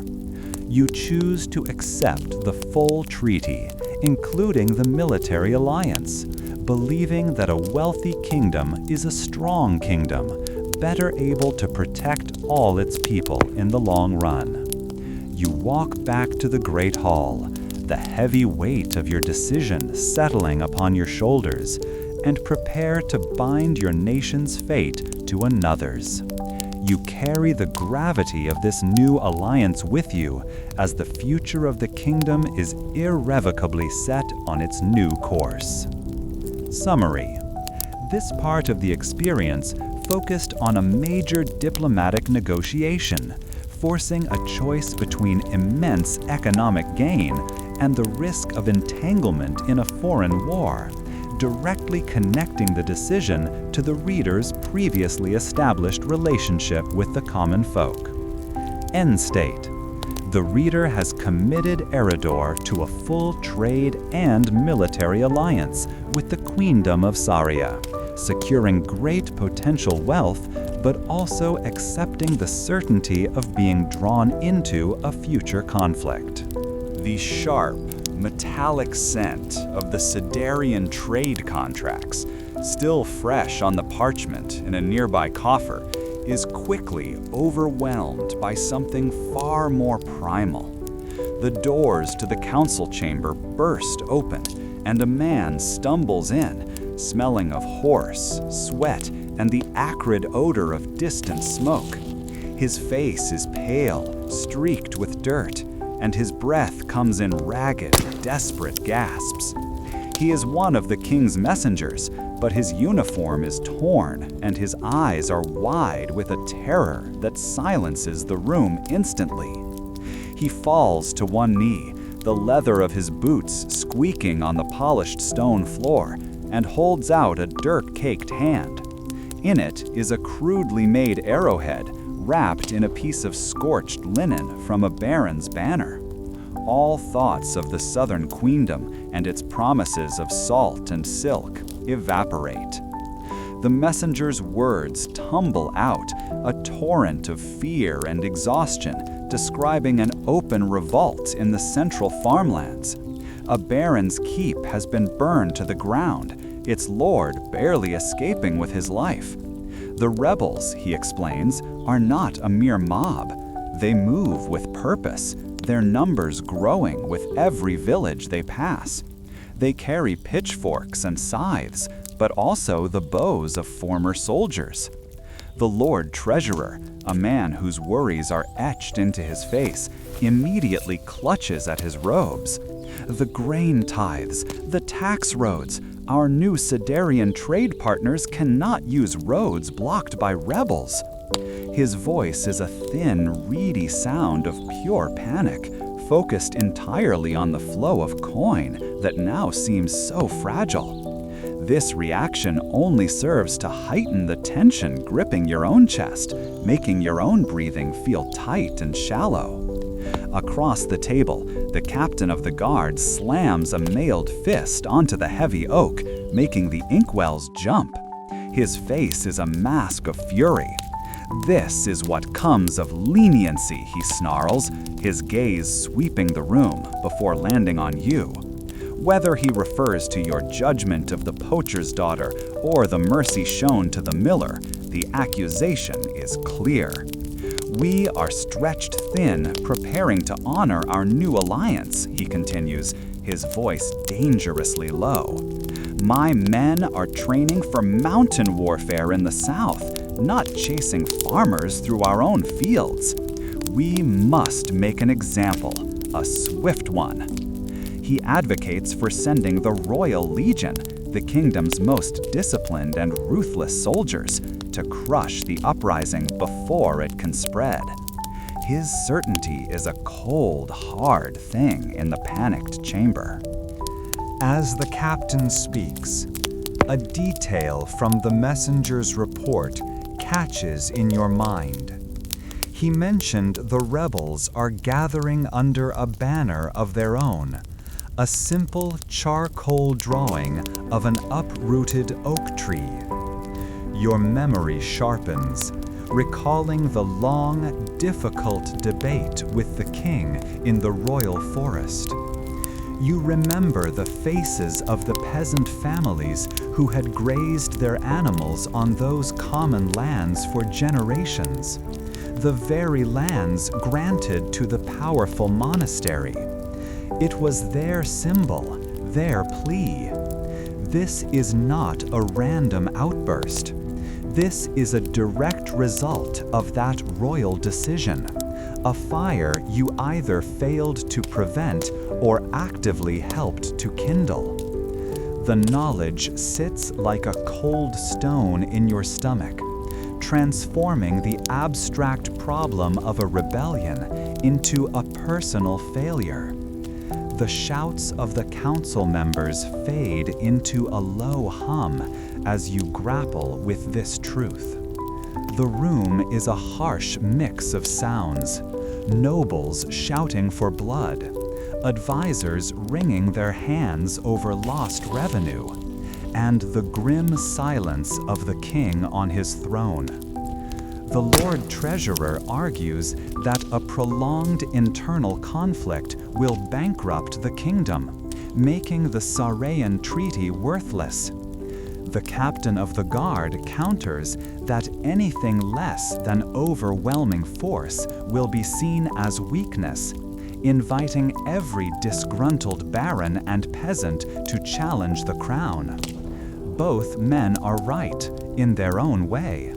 Their arguments clash in the space between them, pulling your thoughts in two opposite directions. Your first instinct is to restore order. The image of the burned keep, of royal authority defied, demands a powerful response.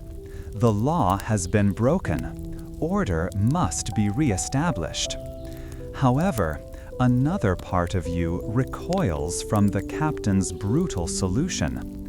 You can already picture the outcome: villages put to the sword, fields salted, and a wound carved into the heart of the kingdom that would fester for generations. You see the face of the poacher's daughter, her eyes filled with desperation, and you know the people in those fields are driven by the same hunger, the same hopelessness. This is a fire that royal hands started, and quenching it with blood feels like a monstrous injustice.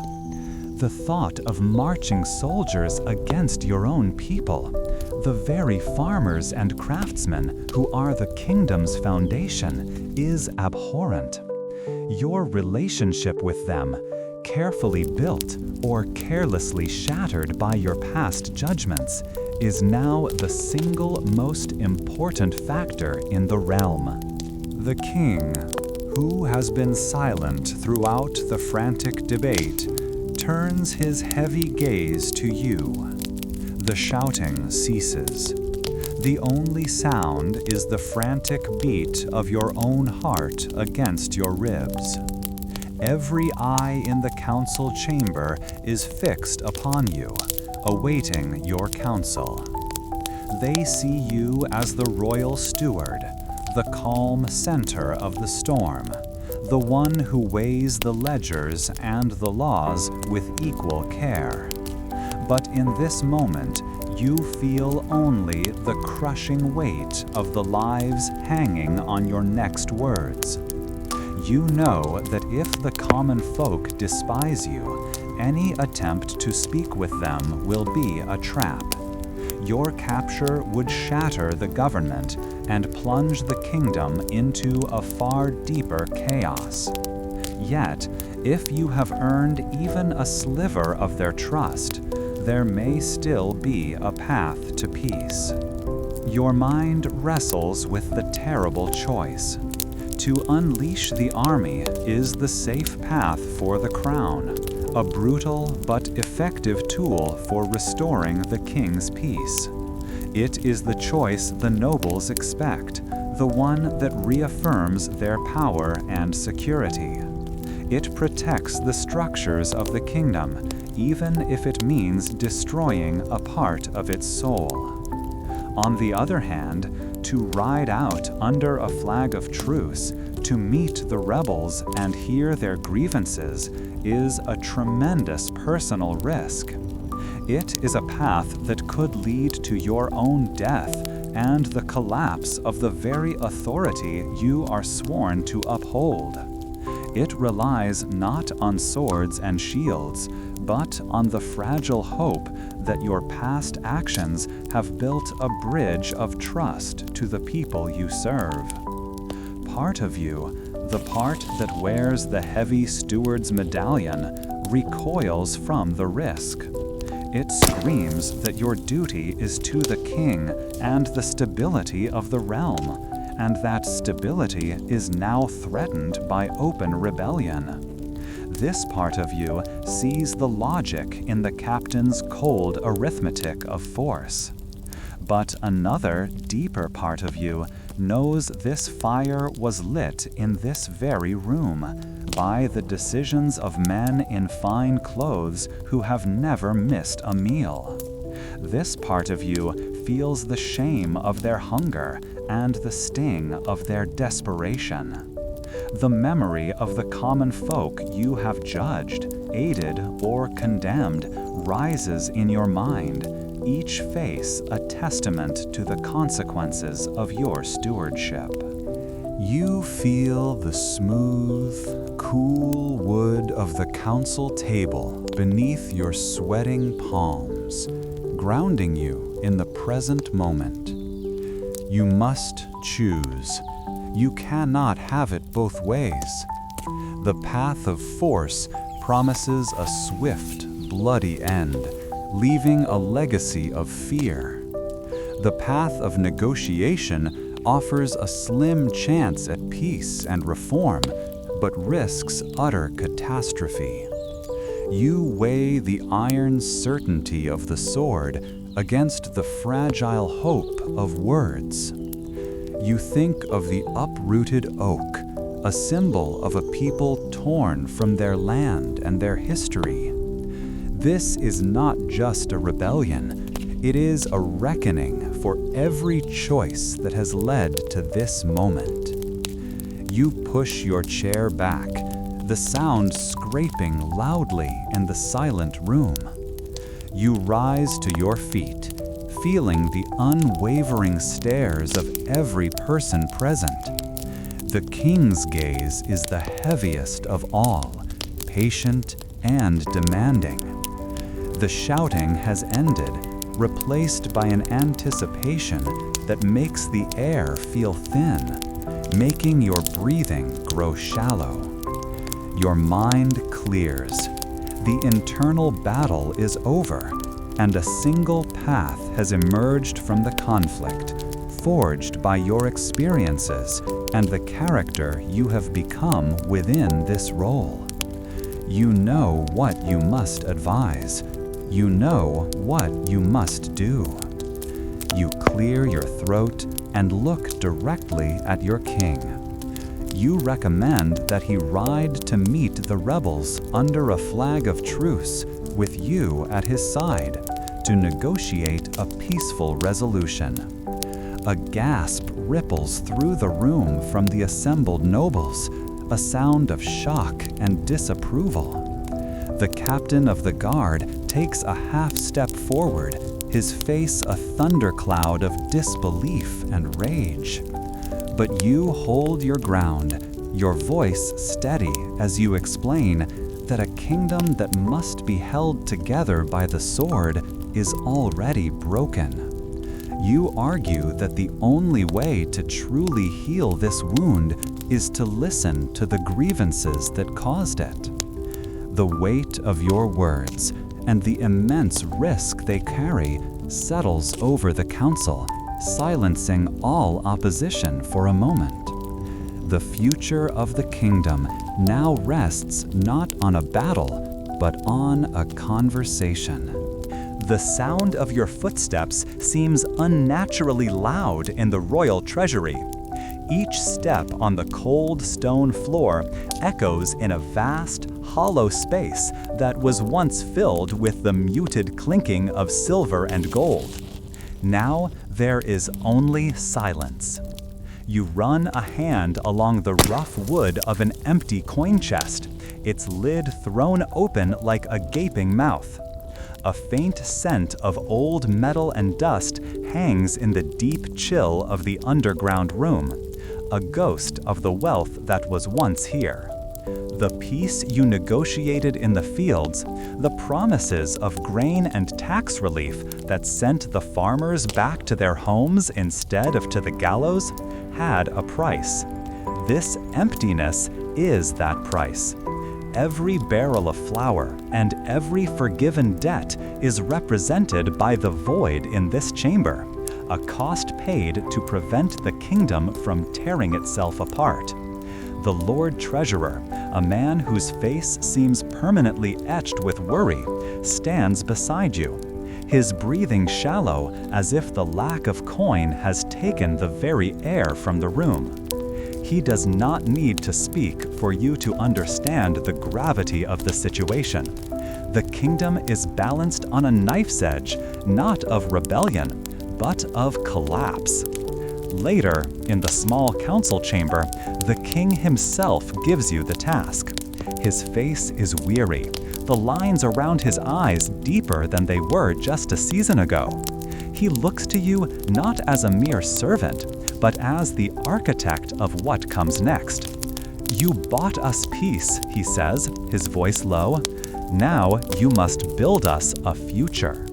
Before you are two scrolls, two competing philosophies offered by the king's most trusted advisors. The Lord Treasurer unrolls the first, his hands trembling slightly. His plan is one of control, of locking the gates and hoarding what little remains. He speaks of high tariffs, a type of tax on all goods brought in from outside, to protect the kingdom's own craftsmen. He proposes strict state management of the guilds, the organized groups of artisans, setting prices and production goals to ensure the treasury gets its share first. This approach promises a fast recovery, a painful but swift return to stability. As the Lord Treasurer finishes, the Master of Guilds, a woman with calloused hands and a clear, steady gaze, unrolls the second scroll. Her vision is not of walls, but of roads. She speaks of investment, of using the very last of the state's funds not to fill chests, but to build things that will help the people fill their own purses. Her plan details new bridges to span impassable rivers, stone-paved roads to replace muddy tracks, and irrigation canals to bring water to thirsty farmland. It is a slow, difficult path. It will require years of hardship, of asking a weary populace to endure even more before a single new coin is seen in the treasury. This method is a gamble on the future, a belief that a stronger populace will create a stronger kingdom. The Master of Guilds argues that true wealth comes not from taxes, but from a thriving people who have the tools to create their own prosperity. The two scrolls lie on the oak table before you, stark in their contrast. Your mind wrestles with the two futures they represent. The Lord Treasurer's plan offers security. It is a tight fist, clutching what is left, and you understand his fear. You remember the empty chests below, the silence where a kingdom's heartbeat should be. The thought of more years of such vulnerability is a cold weight in your gut. His path is painful, but it is a known pain with a promised end. It would refill the coffers quickly, allowing the crown to reassert its strength. Yet you also recall the sour mood this would create with your new Syrian allies. Their vibrant silks and vital salt, secured through your delicate diplomacy, would become luxuries few could afford, straining the very alliance you worked to build. On the other hand, the Master of Guilds' plan speaks to a deeper hope. It is an open hand, offering what little it has in the faith that it will be returned tenfold. You picture the farmers you met during the negotiations, their faces worn with toil, but their eyes filled with a desperate desire for a better life. Her plan would give them the water they need, the roads to take their goods to market. It is a path that trusts the people, the very same people who so recently rose up in anger. To ask them for more patience, more sacrifice, feels like an immense risk. What if the harvest fails? What if their patience run out before the new roads are complete? The Lord Treasurer's plan is a bitter medicine, but the Master of Guilds' plan could be a slow poison if it fails. The choice feels less like accounting and more like an act of faith. The silence in the room stretches, thick with expectation. The king watches you, his expression unreadable. He has left this defining choice to you. Your thoughts drift back to the rebellion, to the understanding that the crisis was not born of greed, but of desperation. The Lord Treasurer's plan might cage that desperation for a time, but would it truly solve it? It feels like a temporary dam against a rising river. The merchants and craftsmen would be stifled, their ambition constrained by the state's needs. This could breed a new kind of resentment, a quiet, simmering anger in the towns to replace the fury you just calmed in the fields. You see a future of sullen compliance, of a kingdom that survives but never truly thrives. Conversely, the infrastructure plan, the one of roads and canals, feels like digging new channels for that same river, guiding its energy toward fertile ground. It is a terrifying gamble. It requires you to believe in the resilience of people who have already been pushed to their limit. It means looking the Lord Treasurer in the eye and telling him the treasury will remain empty for years to come. It means facing the court and arguing that the kingdom's greatest asset is not its gold, but the strength and ingenuity of its farmers and smiths. A part of you, the part that felt the chill of the empty vault, screams that this is reckless. But another, larger part, the part that saw hope in the eyes of the rebel leaders when you offered them a just peace, insists it is the only way. Your decision settles not like a stone, but like a seed, planting itself in your mind. The kingdom nearly broke because its foundations were weak, because its people were struggling.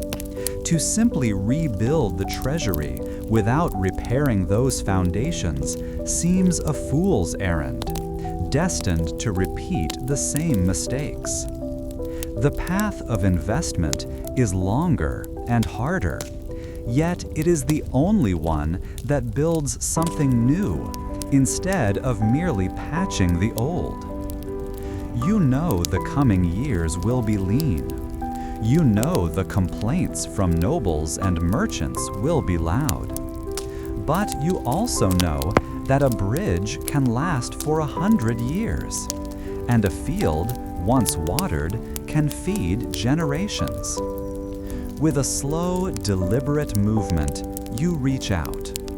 Your fingers do not touch the treasurer's scroll with its promises of swift control. Instead, you slide the Master of Guilds plan across the smooth oak of the table, positioning it directly before the king. You meet his gaze, and in that moment, you feel the immense weight of the hungry years to come, but also the faint, distant warmth of a future built on solid ground. Your choice is made. You have chosen the long and hopeful gamble to invest the last remnants of the kingdom's wealth into its people.